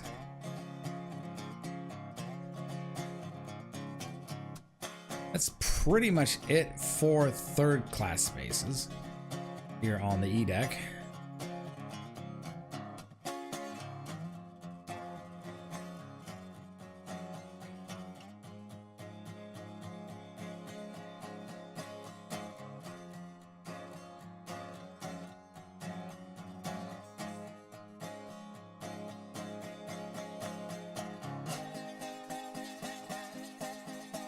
And this goes out onto the stern.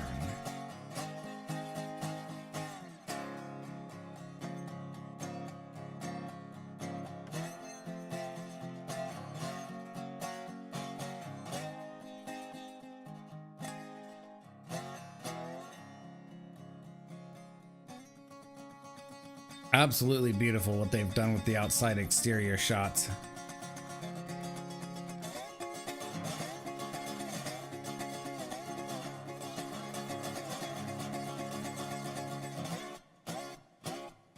Capstans, vents, bollards, bulwarks.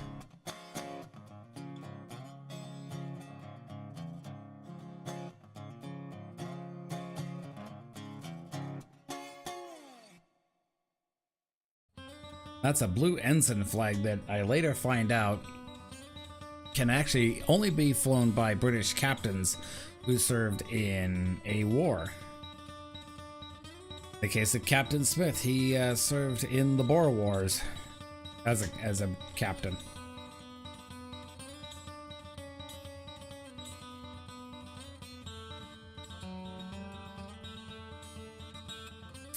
Docking bridge, so this is only used when they're doing docking and undocking maneuvers. Engine order telegraphs. Pilot's wheel. Compass. Binnacle. That. Oh yeah, it's really awesome.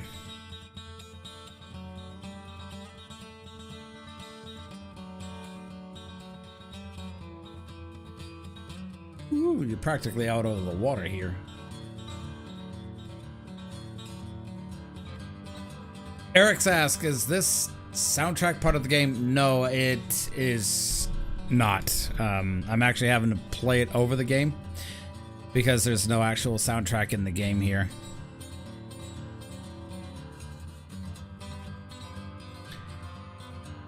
So they didn't have any music. I think this thing here was actually used to shout commands down to somebody in another room, probably in the engine room or something.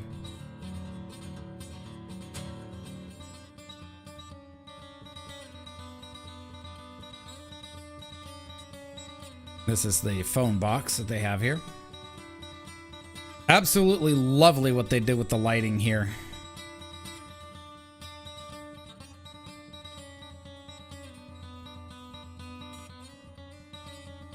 Hey, Eric, did you want to hop on Discord?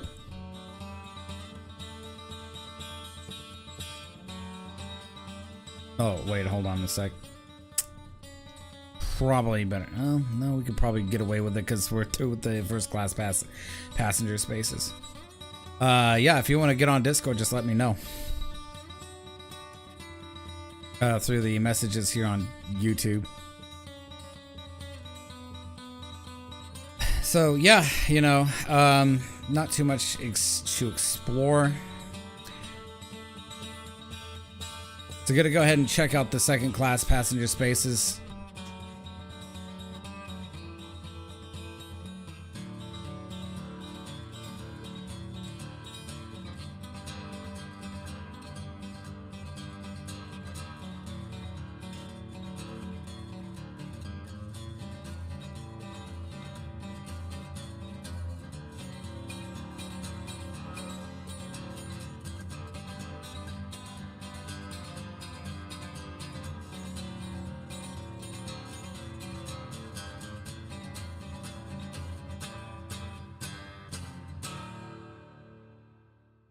I'm streaming it in the Global's mods, the Global mods room there, Eric's. You can go ahead and come on in.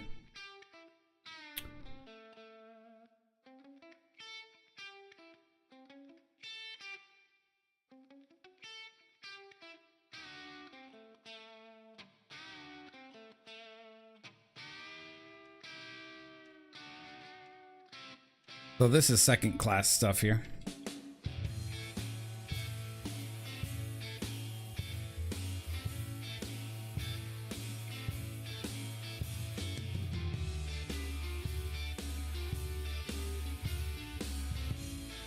There's one place I forgot to check out.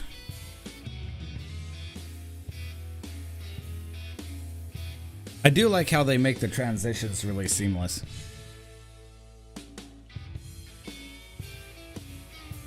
Hey, Eric's. Hey. What's going on, boss man? Not much. Finally got on here to watch you explore the ship. Yeah. I just got done exploring the first class passenger spaces. I'll show you that after the stream there. They added quite a few stuff. Mm-hmm. Third class smoking room. Go ahead. I saw the third class rooms. The walls don't go all the way up to the top. It's probably because that keeps ventilation through the rooms better, because third class people, a lot of people, everybody, bathing wasn't around, so the rooms would get stuffed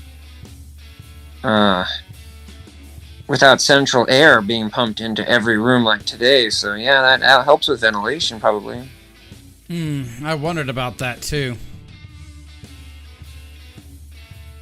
because in some of the higher deck rooms, you know, they did have some decent ventilation. Probably down in lower decks is a little bit harder to get good airflow down there, maybe. That could be a good argument there. So this is in the third class smoke room, so you can see that they've got some cigarettes or cigars going.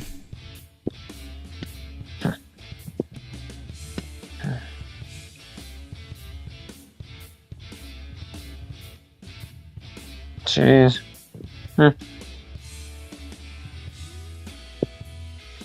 And you can see that Derek Revere added in a smoky accentuation in these rooms. So, you know, like they were just freshly used.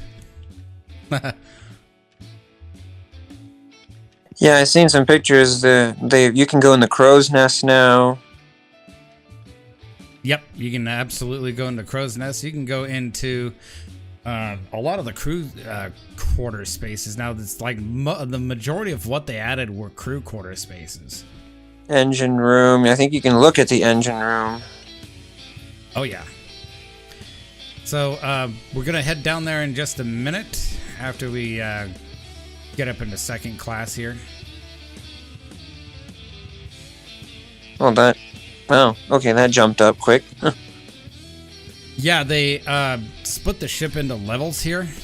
Instead of just like making it one big level to make it a lot less taxing on your graphics card or whatever. Yeah, so each level loads itself, yeah. Yeah. Second class. Okay. By the way, it should be noted that the clocks are actually timed to your computer's time. So that was a nice accent that they added into the game there. So while you're immersed in your universe, you can see what's the world time? What's the real time? Yeah, the real time, you know, it's almost 8 o'clock here, you know, so I mean, look at the beautiful sunbeams there. Yeah, all the way down onto the second level there, it's hitting the... Yeah.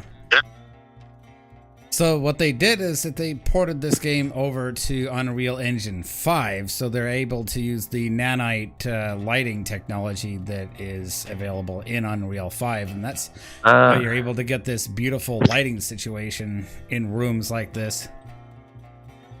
That's crazy. I'm just kind of holding and waiting for them to finish the game, because that way I can get the latest graphics card. But I really hope they go VR with it real quick. Yeah, supposedly at some point, Project 401 will actually support VR. That's what because that's how I want to play it. I just want to sit back and just put the headset on and be in the world. Yeah. You can guess what room this is. That's a second class library or lounge.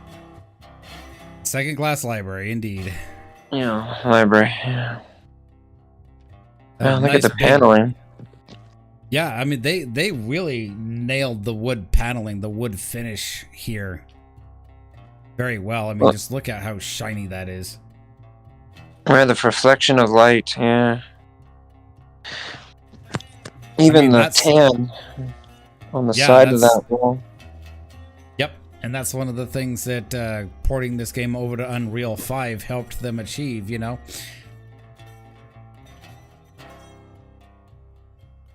And of course, you know, somebody left a wine glass full of wine there, you know, so no people on the ship, and yet there's wine glasses everywhere, so. The stewardess will clean it up. Yeah. Or I will get it because I'm the only person on board, so, you know, there you go.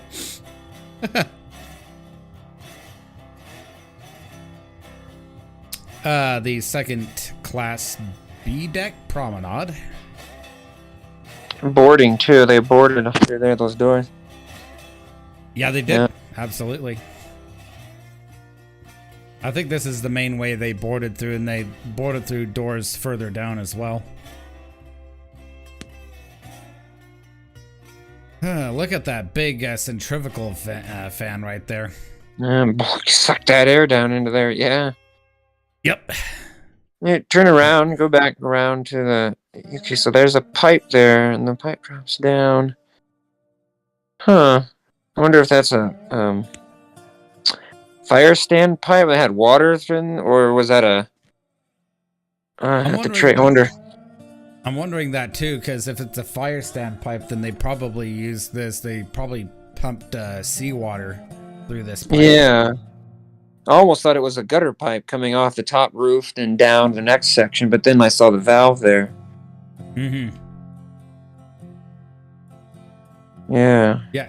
Yeah, you weren't misseeing that for sure. I think that goes up to feed another valve up there if there's a valve connected here. Aft well deck. So let's go check that out for a sec. I think this is just still second class. First class spaces, even though that's the biggest level on this ship. But holy crap, it's taxing on the graphics card. Oh, really? Yeah. Okay, so I think that's where the pipe would have come out. Oh, no, that one drops down too. And then it goes in, it ends there. It looks like it ends there. There's a valve. Mm-hmm. It doesn't it does. No, that's come up. Comes There's up two. Around. Well, it goes up and around and goes down again. That's interesting. Yep, and goes. So yeah. Oh shoot. Yeah. And it connects to more pipe that goes down along the boat deck ceiling. So you know. Oh yeah, I can see it running down that way. Yeah. Jeez. Only daytime mode? This is only daytime mode for now. Mm-hmm. And they will add, nighttime eventually. I'd like to be able to climb up on top of that crane, but Yeah. can't do it right now. There's that pipe, and it runs across, comes out the wall, and goes into the smoking room, probably. Yeah, so they had a rather interesting fire alarms or fire system on the Olympic class. Is that a drinking fountain? Yep. Yeah. It is. Things you never would see until now. There's... Yeah. They've got good reference photos of similar fountains that were taken aboard the Titanic. A couple on the Olympic. As far as I know, they might have seen something like this down on the wreck of Titanic. I'm not sure. But yeah, they have underwater footage of this stuff on Britannic. That's how... Okay. Yep. That's how they got it, because I know there's one of the firemen drinking fountains. Speaking of firemen spaces, we'll be checking those out here in a little bit. Anyway, sorry about the delay, but back to second class. So they didn't really add anything new to the second class, other than I think just expand the public spaces.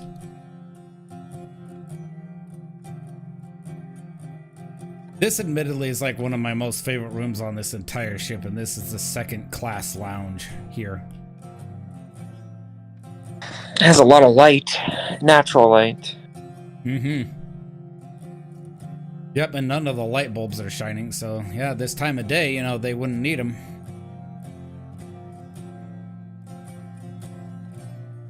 And the paneling is bright. Oh, yeah. Yeah, it's not the dark, like in first class, a lot of dark wood. Mm-hmm. I think this is like oak paneling. I could be wrong. Because oak paneling is a bright white wood. Mm-hmm. It's not birch. I know that for sure, because birch is a bright wood, but it's not really like oak. But this is still beautiful paneling. I mean, I wonder, just look at the finish that they would have had on this wood. Wood,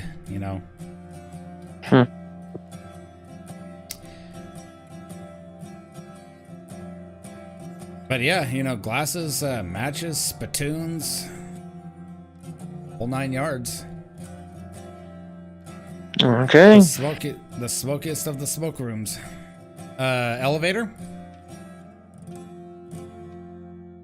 There's actually a photo of Olympics second class elevator that's taken from about this position, I think. Mm-hmm.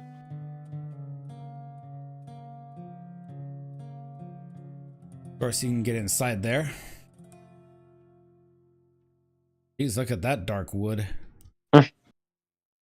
Contrasted to the white paint on the ceiling, I love the tiling here, Yeah.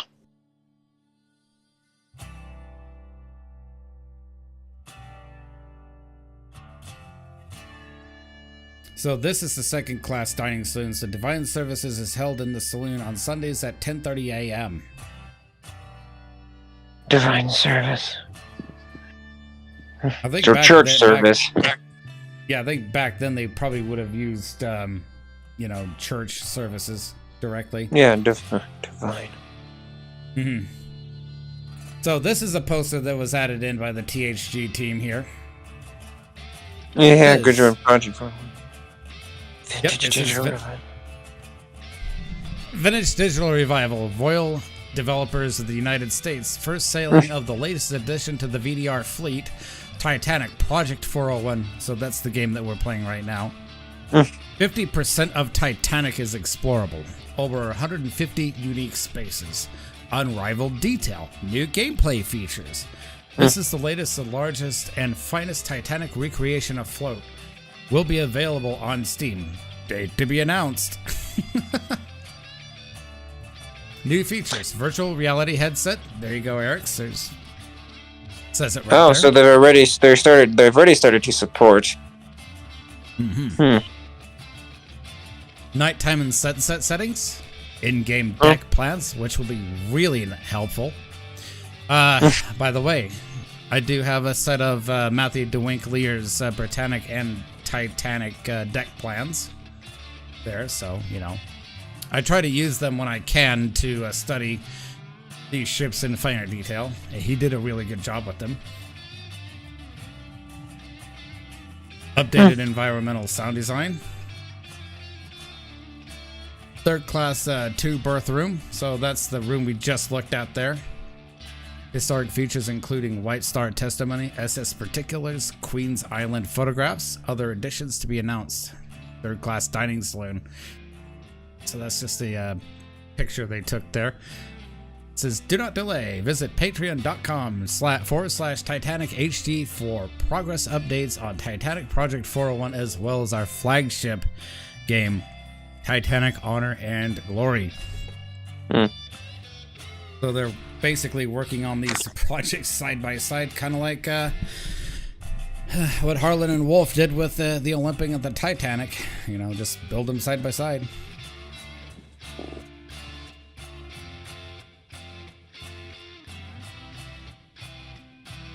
If you were to eat in any room on the Titanic, which would it be, Eric's? You have several options. Yeah. Well, I would try. Oh, that one's nice. First class one is nice. I would try all of them. That's true. Why Depending on what they're serving in each one is what I would try. Right. So maybe I'll have dinner here and I'll have breakfast somewhere else. Yeah. You know what's funny? I don't see the menus here. No. Did they not include them? Very interesting.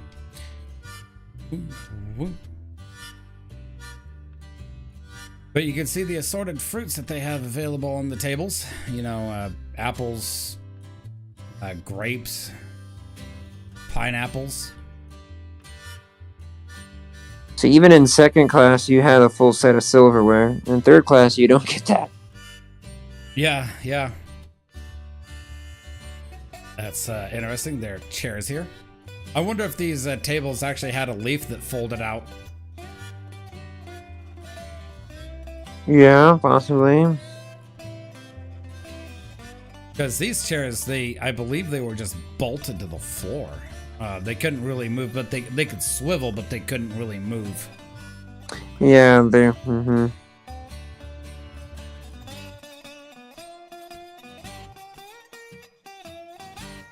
There's the grand upright piano here. Used for divine service.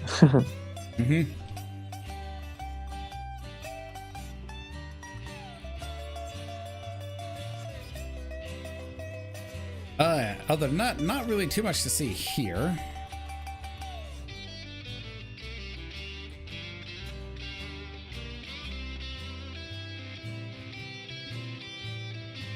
Second class purser's office.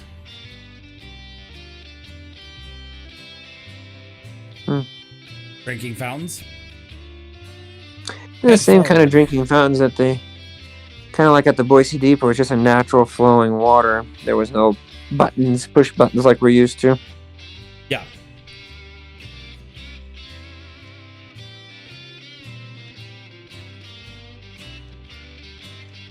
Oh, you can actually go into this room, but no, apparently not.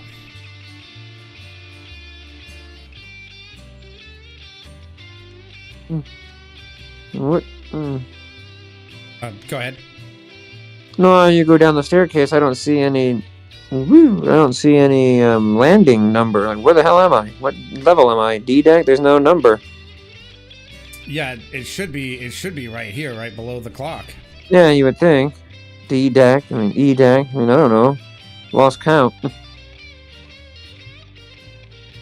This is obviously a bathroom. As you can see the vacant and engaged Oh, thing. yeah. Engaged.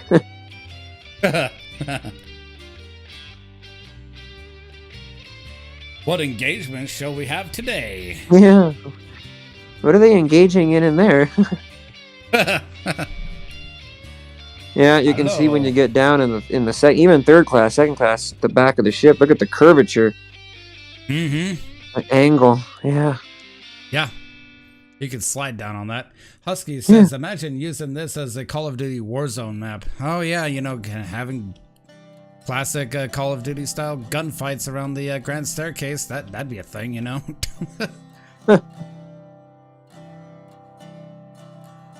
Predator missiles inbound on people on boat deck. Uh-oh. Yeah, that would be a thing.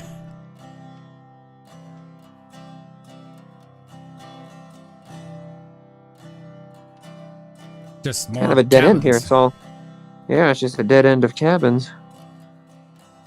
Or as Robin used to say, cabins upon cabins upon cabins. Yep. That's the purser's office for second class? Yep. Okay. Okay, where's that? Okay, so here we go. Let's go forward. Mm. So this heads to the forward staircase. So they did actually make those curtains accessible. That's your teleport points. I see. By the way, Eric's, you get this map included with the game. You have to look for it in the game files, but it is there for your convenience when you download Yeah, the that's game. all the things that have been modeled so far. All the things that have been modeled, like, you know, dark pink is explorable areas you could actually go into, and then light pink is just visible areas. Visible, right. Mm-hmm. So, let's see. Visible is just the rooftop stuff. Then all of boat deck is explorable. All of A deck, promenade, pretty much all of A deck is explorable. Quite a bit of B deck is visible and explorable. C deck, D deck, E deck, F deck, G deck, Orlop. Yeah, we'll be going down to Orlop soon enough. And tank top deck.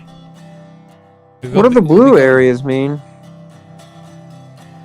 I don't know. They didn't give us a color coding there, but they say, you know, freshwater tanks. I guess those are just water tanks, yeah.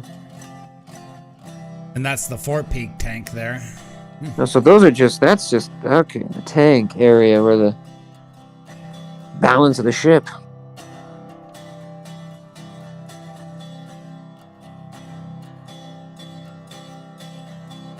But yeah, this is absolutely a fantastic thing that they added. So we're going down to the bottom of the ship? Oh yeah, we're definitely heading that way. Alright, so... trying to think, what's the best way to get to... oh, should be able to get to Scotland Road from here, because this is E-Deck, so... third class accommodations. So yeah, Scotland Road.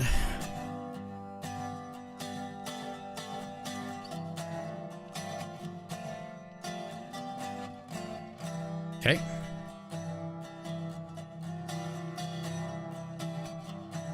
Now we finally get to head into the rooms that everybody's been waiting for me to go into. This right here is the, well, should be the access to the turbine engine room. Turbine engines, okay. Jeez. Can't really go all the way down in there, but yeah, that's a spider web of like catwalks and stuff. You walk out of the E-Deck, out of Scotland Road onto a catwalk looking down. Oh, jeez. Yeah. Wow, look at that. It's all just, how tight. How tight all this is. Those are the steam pipes that lead from the engine room forward to the steam turbine engine. I believe this is also partly the dynamo room too, the electric dynamo room. Okay, yeah. So they need all that steam. Steam exhaust from the main engines. So you can't really go further down because, you know, there's a bucket kind of blocking your way there.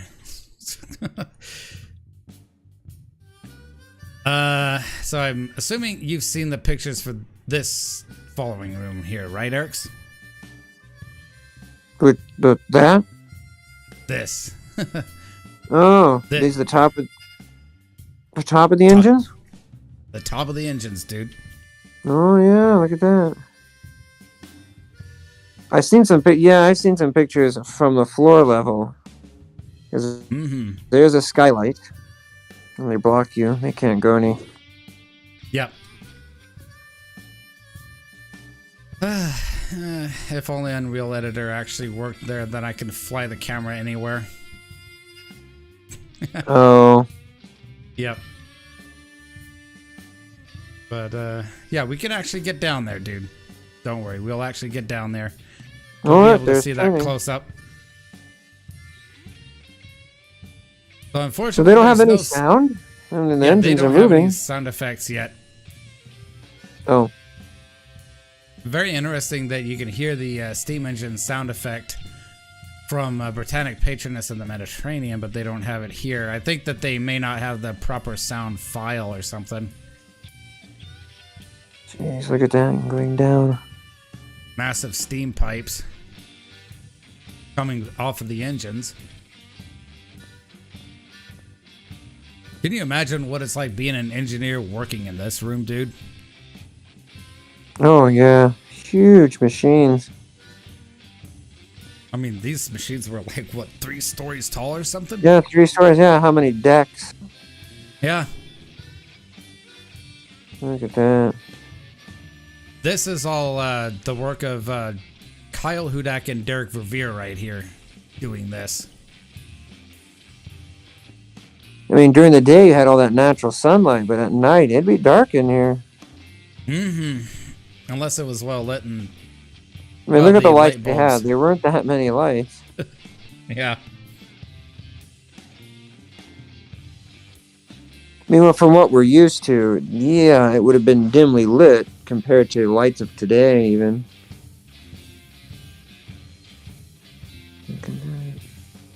I mean, just look at that.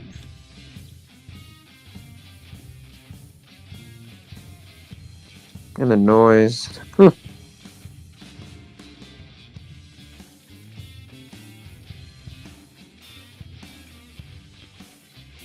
And down to the floor we go, go, go. So the chain blocks you off here. So you have the engine order telegraphs here that are visible.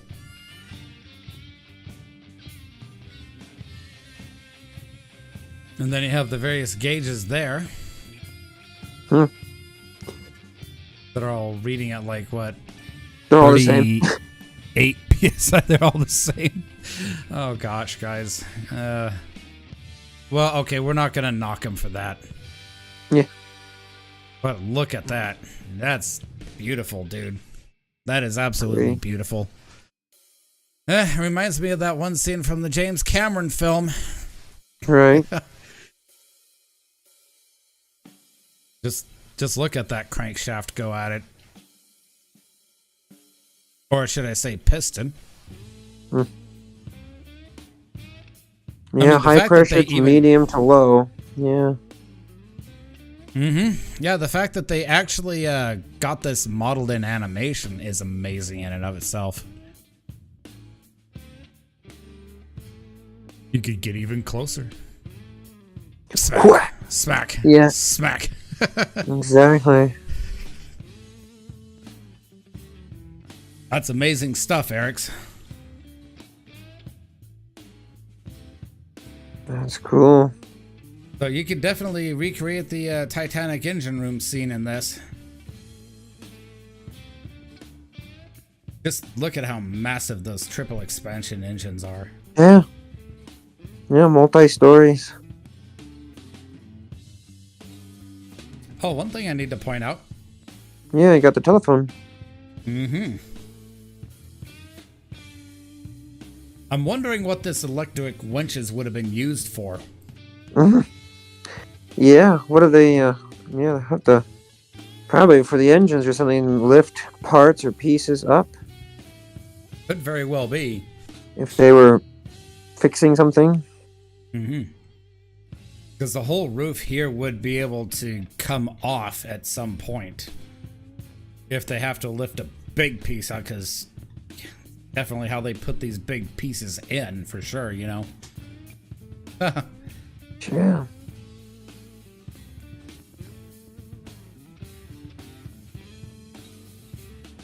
I will say that by far, in my opinion, the engine room, the addition of the engine room is like the most impressive piece that they have actually done to date. Oh yeah, that's a big addition. Oh yeah, and it had to be a technically difficult addition too, because of all of the animated moving pieces. Yeah. Yeah, so that basically just leads out all the way to the propeller shafts and eventually out to the port side propeller.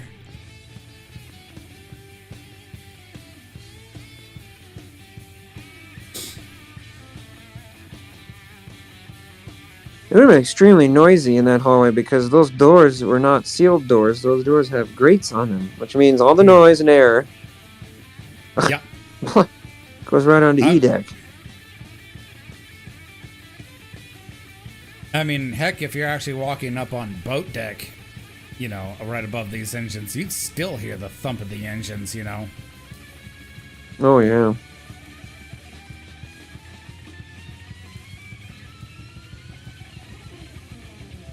So we're back on the main section of Scotland Road, so we're going to head down into the boiler rooms because they did add one more boiler room for us to go explore.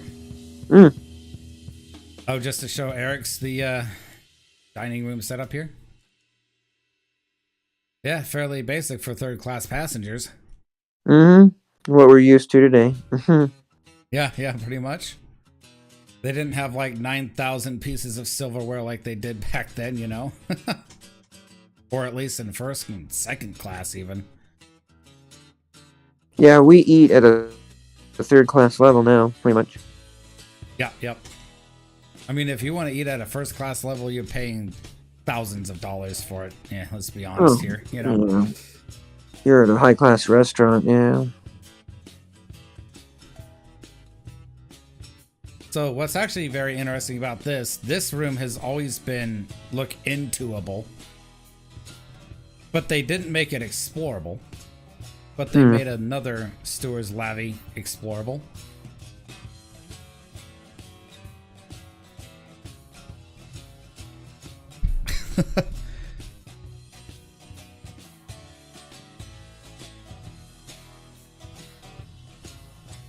So they put this in.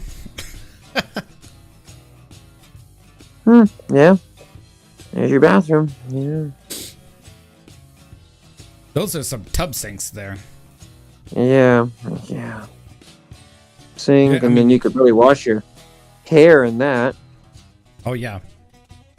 You know, I was commenting because I wasn't here earlier. I was actually commenting on the fact that I've actually used real urinals that looked similar to this that actually had a hand action turn valve that you had to use to flush these things. I mean, there's your valve lever right there.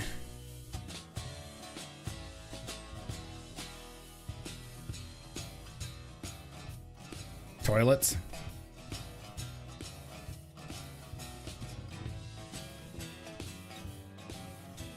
This does go somewhere, but we'll hit the ash place here in a few. Because that's going to segue into the other thing that we need to look at. To the boiler room. Number 6.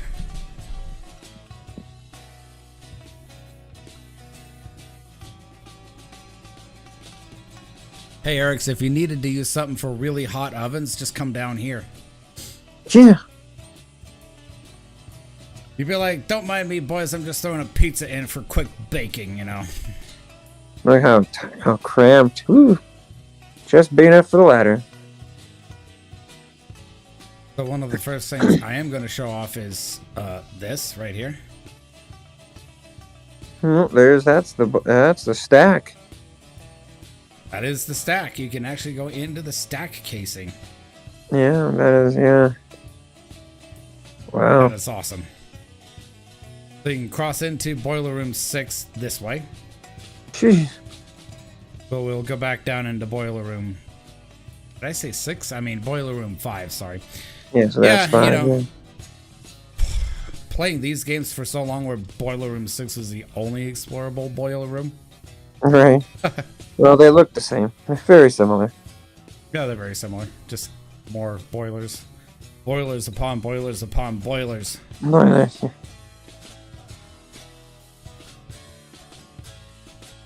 So you can actually walk around this now.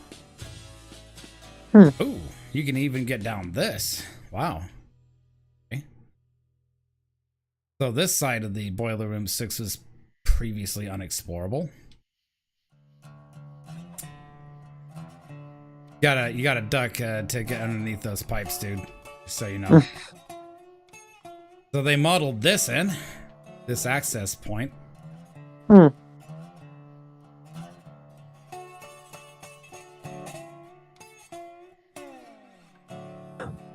This pipe is important to the work of the stokers everywhere.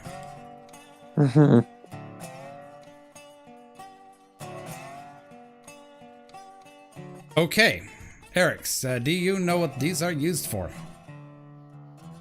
That grate there? I don't know. I don't think so. Okay, so what I've been told reliably is when the ship is out at sea, the fireman or whoever fills up the buckets with coal ashes, you know, because they remove them from the furnaces. When they're out at sea, they pour them through this, right?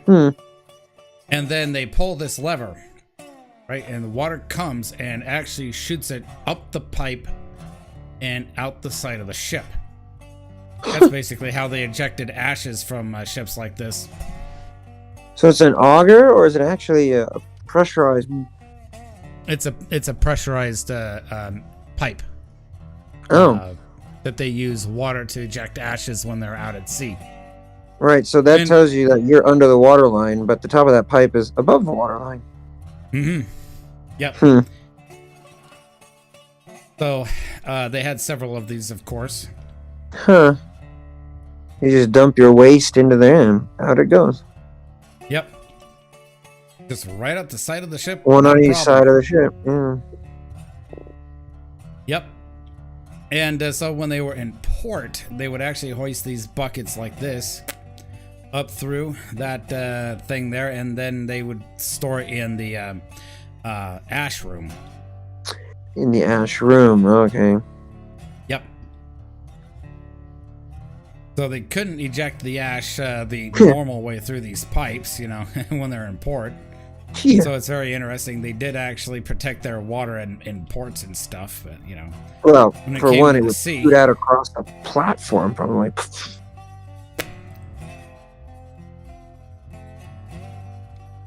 So we're following the pipe, the ladder up and up and up and up. Yeah, if they ejected and poured, it would hit the dock. Oh, yeah. I mean, just look how high up that thing goes. We're probably up on F deck here. Yeah, so now you're above the water line, just above the water line. And then that's the ash room. Yep. That's where they would store it, is right here. And then dump it out when the ship departs. Or they must have had another way of doing it, because there is a shell door here. Yeah, it could be entirely taken. possible. Or it could be taken onto another barge and then dumped somewhere else, you know. And that door goes back to the steward's lobby, you know, but we don't need to go there. Dude, it's just so much to explore just with this update alone. Yeah. And amazing, all the railings, everything. Look at they bent everything. Everything is bent. It wasn't put together rigid. Everything was curved, and all your hand railings. Yeah. Yeah, that takes time, because you got to put that in a bender, a tubing bender, and then yeah, that's a lot of work. Yeah. I'm assuming these are water valves here.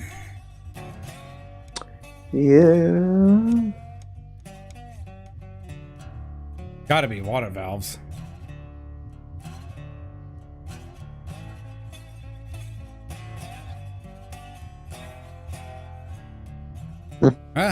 That's a nice return to the white coal fire there. Speaking of coal fires. So this is boiler room 6. 5. Or is that 6? This is 6.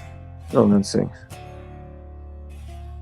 I was wondering what that shiny thing was in there. It's a light that's just hanging out there on the floor, you know. God, that was a dark and dusty job those kids had to do. What they were doing is they were raking the coal to keep it level so that way the ship wouldn't,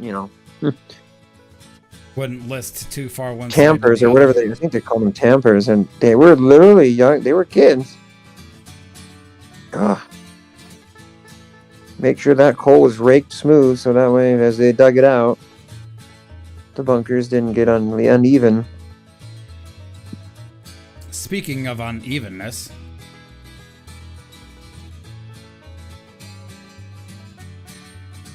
I assume you know what's going on here. Oh, this is in boiler room 5. Fire. Yeah. So they did put this in. So the story here is, when they found the coal bunker fire, which actually was occurring even when they left in Belfast. So needless to say, the coal fire was happening before they took on any passengers and before the ship had officially started sailing from Southampton. So this is actually occurring while they were departing Belfast, going to Southampton. So they knew about it. So while the ship was at sea, they actually had to shift all of this coal over from this bunker to the adjacent bunker next door. That had to be a pain in the ass. I mean, I'll call it for what it is. It's a pain in the ass.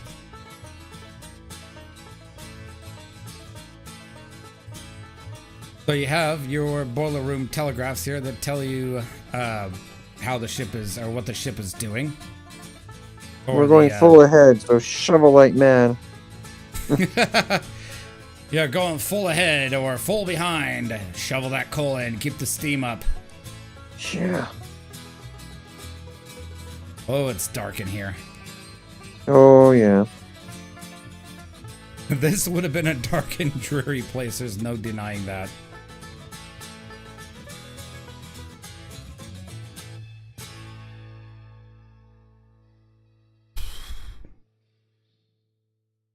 But that's absolutely fantastic that the boys at THG actually put this stuff in.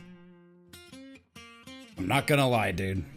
Yeah, I mean, first time ever explorable.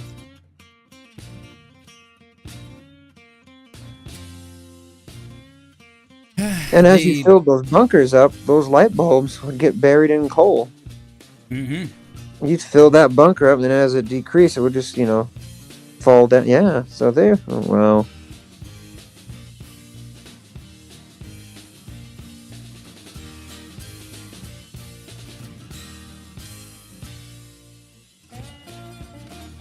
These massive Scotch Marine type boilers, dude. There were 29 of these on the ship. Yeah, and you'd think, eventually they would figure out a way, instead of dumping the coal on the floor and then just picking it back up and throwing it in, to an auger or a chute, just into the boiler would go. No.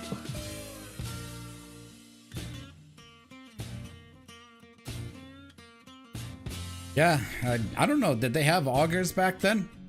No, everything was shoveled, and then all of a sudden, it went to oil burning, and then they got rid of all that. Yeah. That's true. Big boys had their coal augered in. Well, yeah, steam locomotives, but yeah, not in a ship. Definitely not in a ship. Because just one of these alone would produce more steam than a big boy ever could. Yeah, those are massive. Double-ended. But I didn't know they had these down here. Phones. It does make sense. So if somebody needs to get a hold of the navigating bridge, they can do that, you know? Oh yeah, vice or wherever they were calling to, engine room. Or... And of course, you can look down into boiler room 4, 3, 2, and 1. Oh, but you can't go in, you know.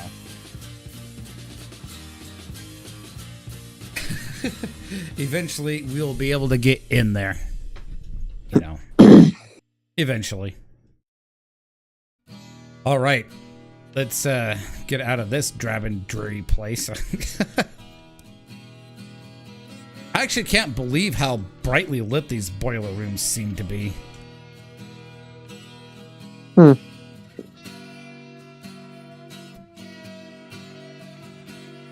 The most modern coal-fired ship is manually fired. I think it's still in service on the Great Lakes. That's what Boxcar Husky said. So we're going to go into a new area that we haven't seen before. We're going to go into the Fireman's Tunnel. Oh, yes. Interesting. By the way, they had the automatic trips for these watertight doors here. Oh, so if water goes into that hole... Water goes into that hole here and it trips that float valve. Float valve pushes this rod up and then triggers the stuff inside that box to automatically close. And if they needed to reopen it, they could take that handle there and open it. Anyway, let's move on. They can...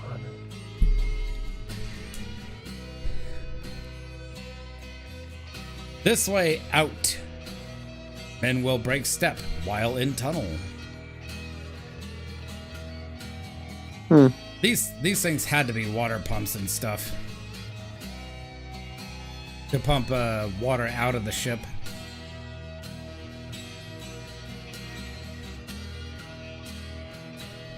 So men will break step. Does that mean men are not going to idle? You have to keep walking in the tunnel. I'm assuming they can't like walk in lockstep. I wonder. Oh, I didn't realize you could actually see down the sides of that. So the unfortunate thing here is that on the Titanic, this is among one of the first rooms to flood, and also on the Britannic when it hit a mine. Mine actually hit right about here. Yeah. So you got the stairwells, staircases.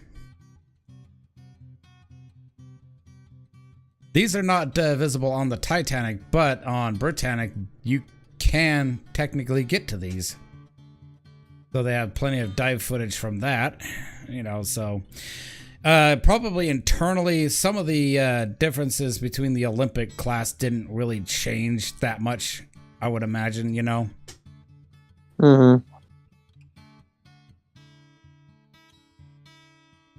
So this goes up a few decks. So it's actually very interesting. So this tells you what deck you're actually on here. G deck. Fireman's drinking fountain. Oh, the light's coming from the cargo hatch. Okay. Yep. Yeah. It actually makes me think it looks like a jail cell, you know, so. Prison.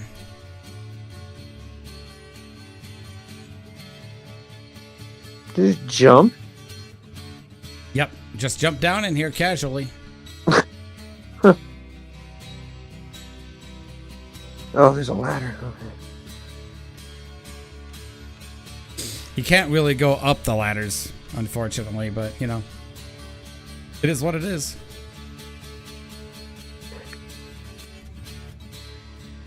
Cargo. Oh, wait a sec. You can actually...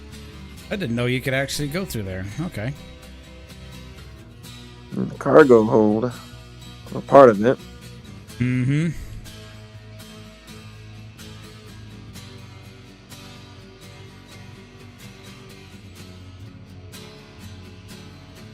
No, I think that a certain famous scene between Jack and Rose occurred in the cargo hold, a deck below us, you know. Oh yeah, one more deck down. Yeah, this is. There's no car in this one. Yep. No car here.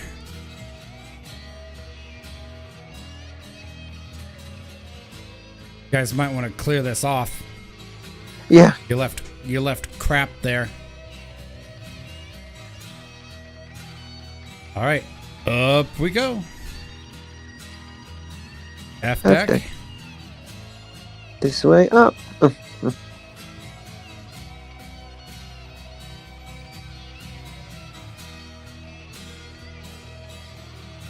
So we're pretty much underneath the forward bow section at this point.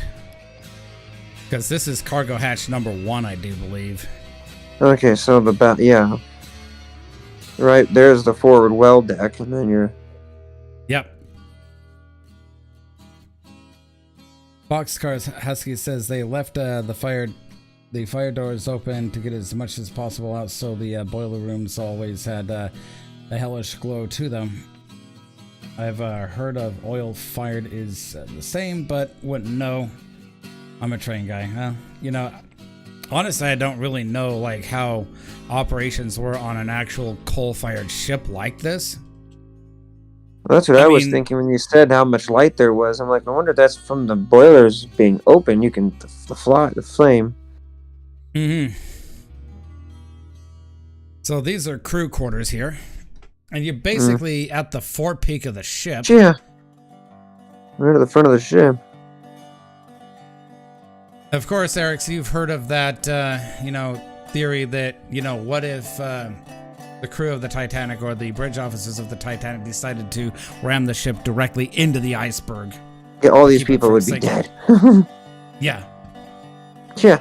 That would be a dumb thing that, number one, the ship would sink faster. Number two, this would be a significant loss of ship's crew, especially the firemen, the people that kept those fires going to keep the steam up that the ship needed for everything else.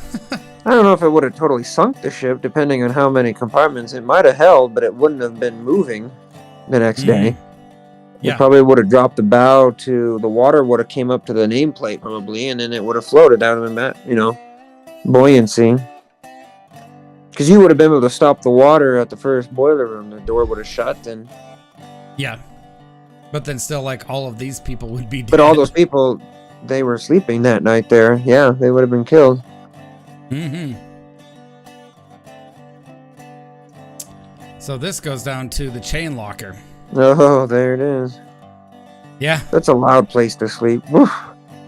Yeah, because can you imagine if they decided to drop chains here and you were sleeping and you heard that? Oh boy, that was a it'd be violent loud. noise. Chain locker. And there's the things that the chains would go up, the pipes, or whatever those are. Yeah. Oh, okay, that's the... This would be a very interesting room indeed. Fire access. I'm breaking the rules. I'm going up the wrong stairs. Ooh. Okay, so this thing here in the corner, I had to look at what this was. Obviously, it wasn't a toilet. It was a slop chute. Oh, what? A slop chute. This was where you would put your discarded food and it would just get ejected out the side. Yeah. Slop chute. It just, you put your food in that and basically just get ejected out the side of the ship, Yeah.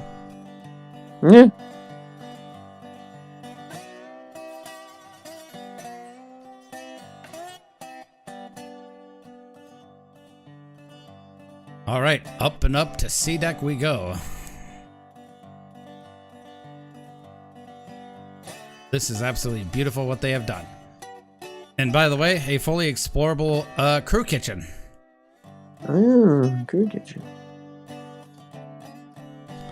I find it really amazing that on a ship like the Titanic, that they actually had like individual kitchens for individual parts of the ship. And it that actually makes total sense. Instead of like having one central kitchen where you have to bring everything to everybody else that's not eating in, say, like the first class dining room. Can you imagine how much of a logistical pain in the butt that would be? Well, yeah, you have to have a kitchen in the front, the stern, in the middle. Yeah. I mean, yeah, you know. These are steam pots. Mm. That's a potato peeler. Slop chute. That is, I believe, a steam oven. Hey, Mark, have you ever seen steam ovens like that? Boilers would probably explode in the sudden shift. Oh, yeah, they would be. And you can't overburden the boilers with excessive coal, too. Literally just would not be a thing. Preparation table, sink, preparation table. And coal-fired stove, dude. I mean, just of course. Just, look at that coal, all hot and bothered in there, you know. But yeah, you know, they had coal-fired. They see the top of the oven has a railing to keep that pot from sliding off. Oh yeah, can you imagine? Well, don't imagine, but just think of if you accidentally knock a big pot of boiling water off. Oh, rough seas, slides off. Woo. Yeah. But this is actually really neat that they put this in to give us an idea of what a kitchen looked like on Titanic. Mm-hmm. Bread, seasonings, stuff. And plates and stuff. All right, so that's the kitchen. A lunchroom with a space heater.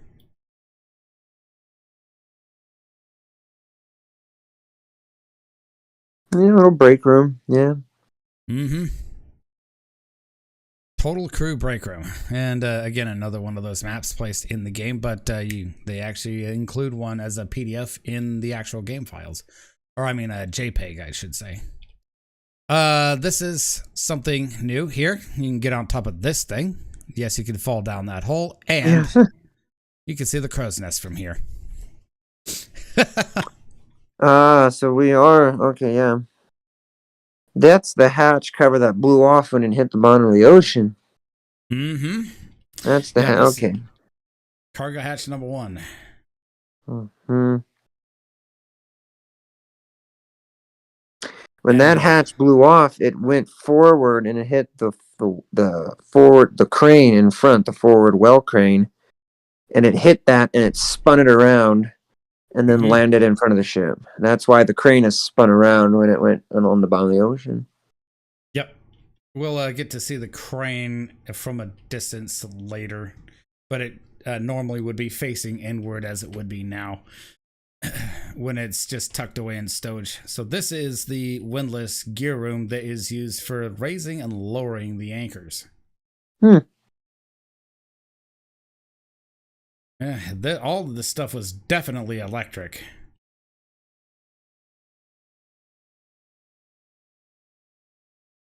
I gotta put on more music here because we played through that entire soundtrack. Okay.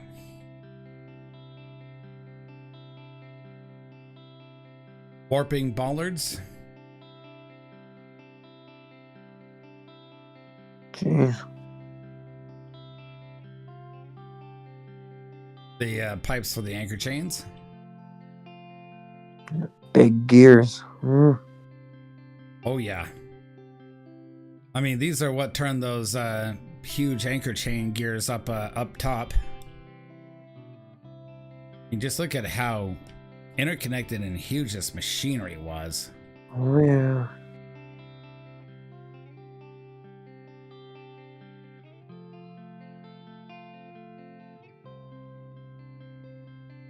Oh, you can go over that.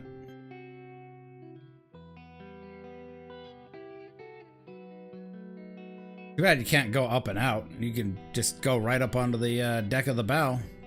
Yeah.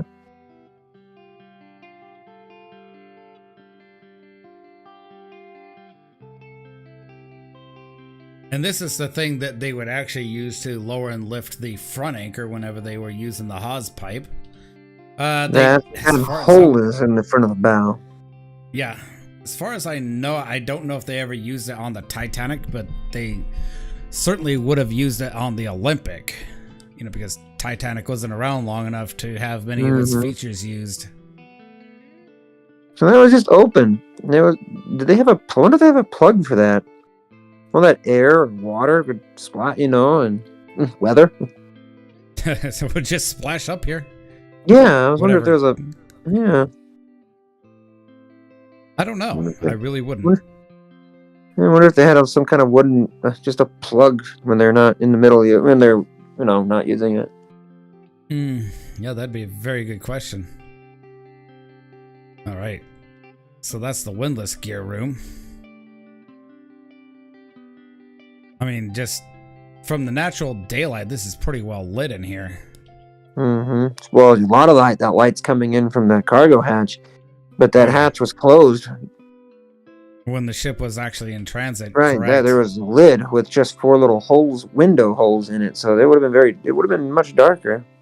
Oh yeah, absolutely. They opened this up just to allow light in, so you can actually see into this room, without having to use those light bulbs and stuff. Do.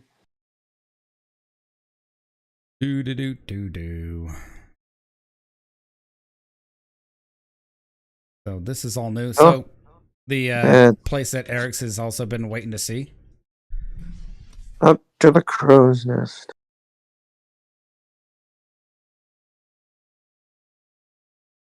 Oh, they don't allow you to climb up?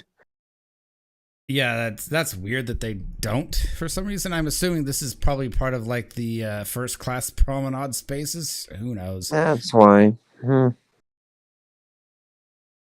So yeah, imagine if you're Frederick Fleet or Reginald Lee, yeah, and you had this view.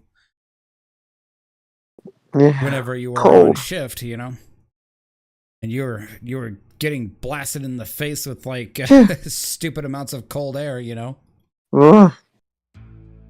Them and their fellow lookouts. So there's the anchor chains and the capstans, the bollards and stuff. Darn it, you can't really see you can kind of see the front anchor crane from here, but yeah, it's facing inwards correctly like it should be.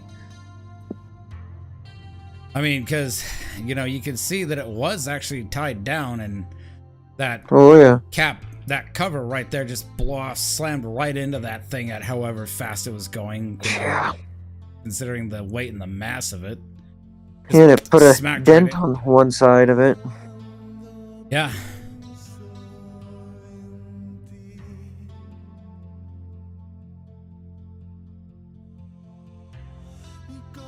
So on this part here, they actually have the cover on. And here's the phone box that Frederick Fleet would have used to call it the bridge. Pick up. Pick up, you bastards. Why is anybody here? What y'all doing down there? Doing the business down on the bridge, I see. Yeah. Having tea. Yeah, we see what they're doing. Oh. And then we teleported down to here. Yeah, right back down. We slid down the pipe. Yeah. Yep. That's what they could do on Titanic, apparently, All right, so that's pretty much it for the crew spaces.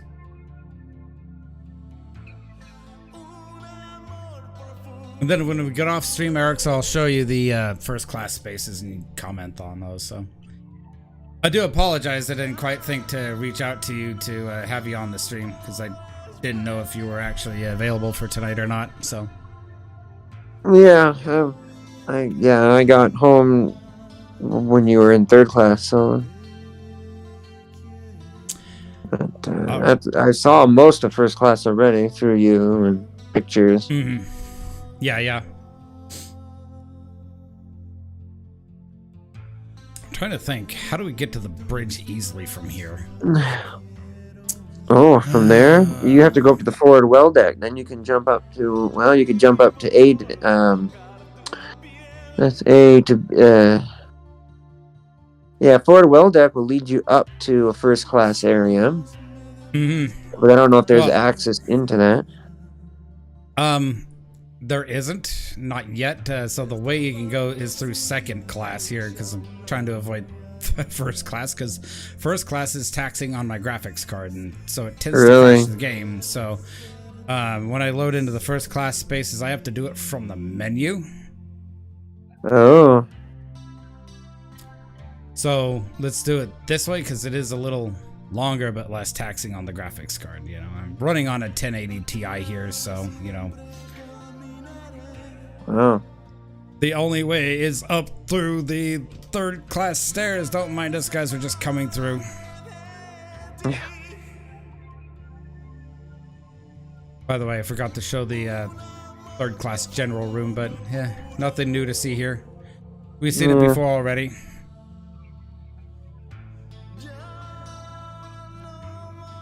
So, as James Cameron would say, we'll just make our way up through the world here.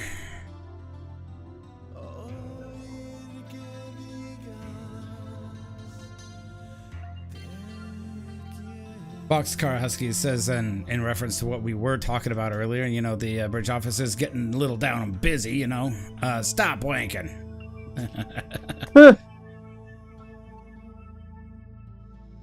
Frederick Fleet would say, why ain't they turning? That's right. Second class. A deck. Funny they have that there. Yeah, there it is, yeah.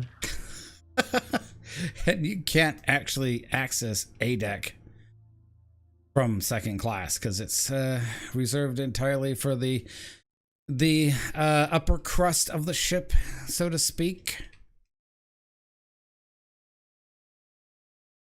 So first class promenade. So this is a little less intensive because you're not rendering the interiors of the ship.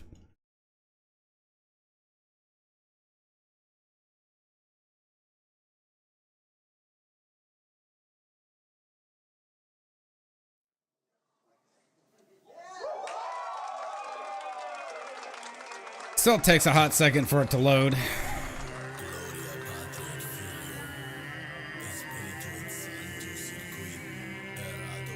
Just look at what they did with the lighting out here, Eric's. Absolutely beautiful.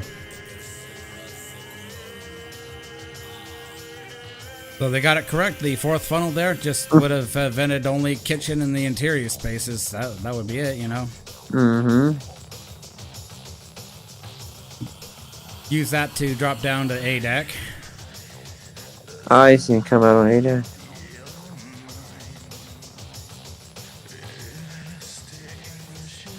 So they did completely open this all up. So you can just run around this deck like a chicken with your head cut off. Compass platform time. Ship's compass. Huh, they don't have the compass modeled in there. Shame on them.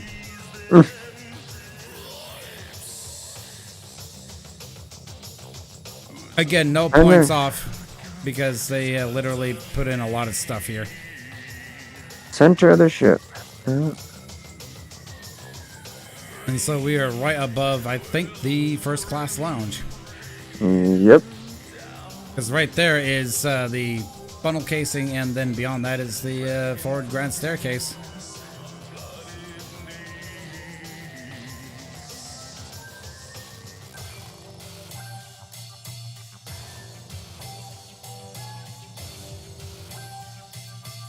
Yep.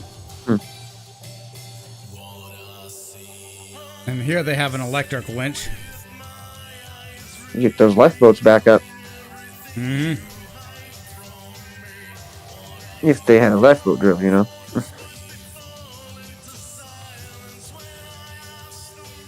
Oh, they did model those stay cables in. Okay. It's like, what's blocking me? You know? So this is the officers' quarters portion of it.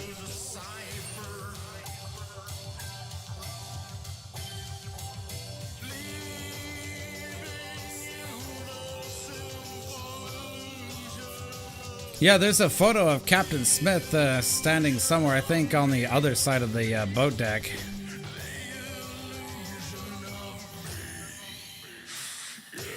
Oh, they covered up the stairwell, so you can't go down. Yeah, apparently, according to Derek Revere, when they did the live stream a few days ago, they couldn't model it in because there was a cabin that was accidentally modeled that was too big. Oh. So it, yeah, you know, it makes the stairwell inaccessible. Polaris compass platform.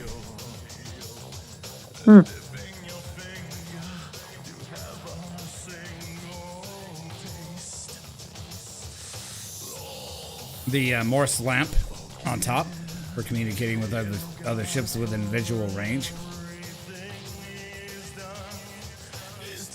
So here you have a much better view of that crane there, and so you can see how it's facing in, and it's how it's tied down with those ropes.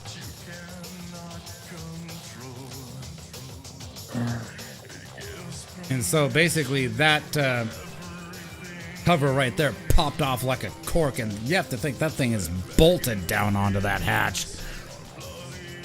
And the water pressure forces, the hydraulic pressure, was too great when the ship slammed into the sea floor here. Just popped that thing off like a cork. Yeah. Slammed right into that anchor crane, forced it to turn the other way, and yeah, the cover itself landed like 80 meters out in front of the ship.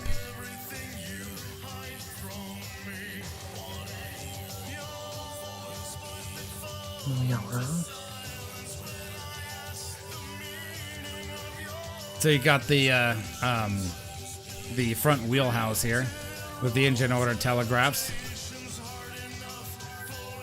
Yeah, so that's the bridge. Yeah.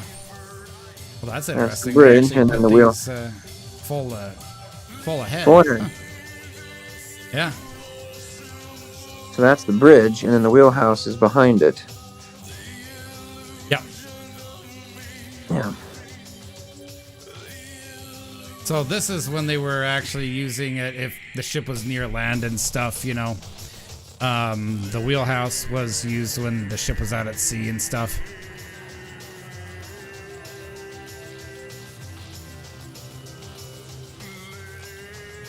This is the telemotor stuff. That's still there, that piece, the telemotor. Mm-hmm. That's what's left on the bridge. Mm-hmm. And also the same with Titanic, too. Just that piece right there. Also, that's how the wheels actually connected to each other. And then connected to the steering gear all the way in the back of the ship. So they changed these phones here. They look way different now.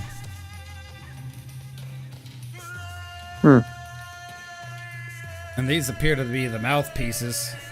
So unlike previous depictions, even both in the past demos of this game and in movies, you know, where it was, you know, you have the lift up piece there, the earpiece, and then you have the other piece that comes down. That's the microphone piece. Mm-hmm. So they changed this, so they must have had some historical evidence for that. What's in the center? That looks like above. That's their latitude. Yeah, what's that? Oh, this. Barometer. Oh, okay. The barometer. Very dry. Fair. Rain. Rain and stormy. We don't want to see the stormy. No, we keep it on the fair. Right. Okay. Past 9. Past 10 my time. Mm-hmm. And that's the temperature? Is that the thermometer there? This thing here? No, behind you. Right there, that long thing, right? On the right side. Oh, this thing. Yeah, that's what them. That's. Oh. Water. It is definitely a temperature gauge. Water boil. Huh. Oh, so this must be so they can monitor the water temperatures. That's interesting. 250 degrees. Wow. Yeah, it gets up to that. That's going to be a hot time in the old town tonight.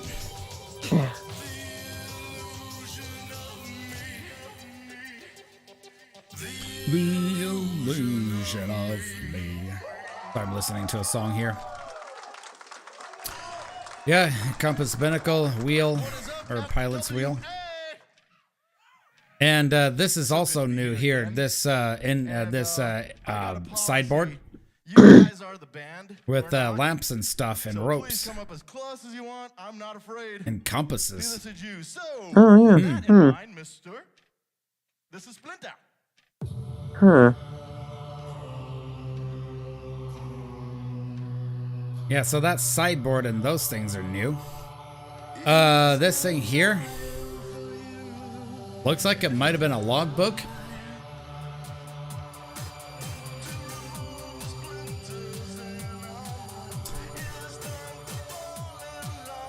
Interesting. I wonder how many lanterns are there. How many are there? There's 2, 4, 6, 8, 10. 10 lanterns. 10 lanterns, 10 things of ropes, 10 compasses. I was wondering what the, yeah. I'm wondering what the switchboard would have looked like, because I know they can drop the watertight doors from the bridge. Seems like they didn't have that modeled in yet. Yeah, I don't see that. Again, another one of those maps. So the last stop will be through the Marconi room. Oh, This there is it not a new space, but this certainly is a space that we have seen previously. And I just now noticed something. I'm wondering if they dropped an Easter egg here. Nope, just a card. No Easter egg here. I was thinking that they would have left an Easter egg from Titanic Adventure Out of Time. Oh, That's a game I yeah. need to play again. Yeah. MGY, that was Titanic. Yep, MGY's was Titanic's code.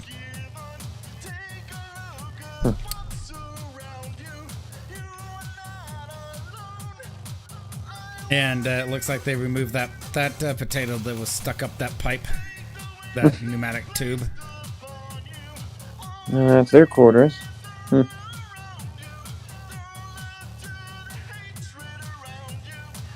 battery room. Yep.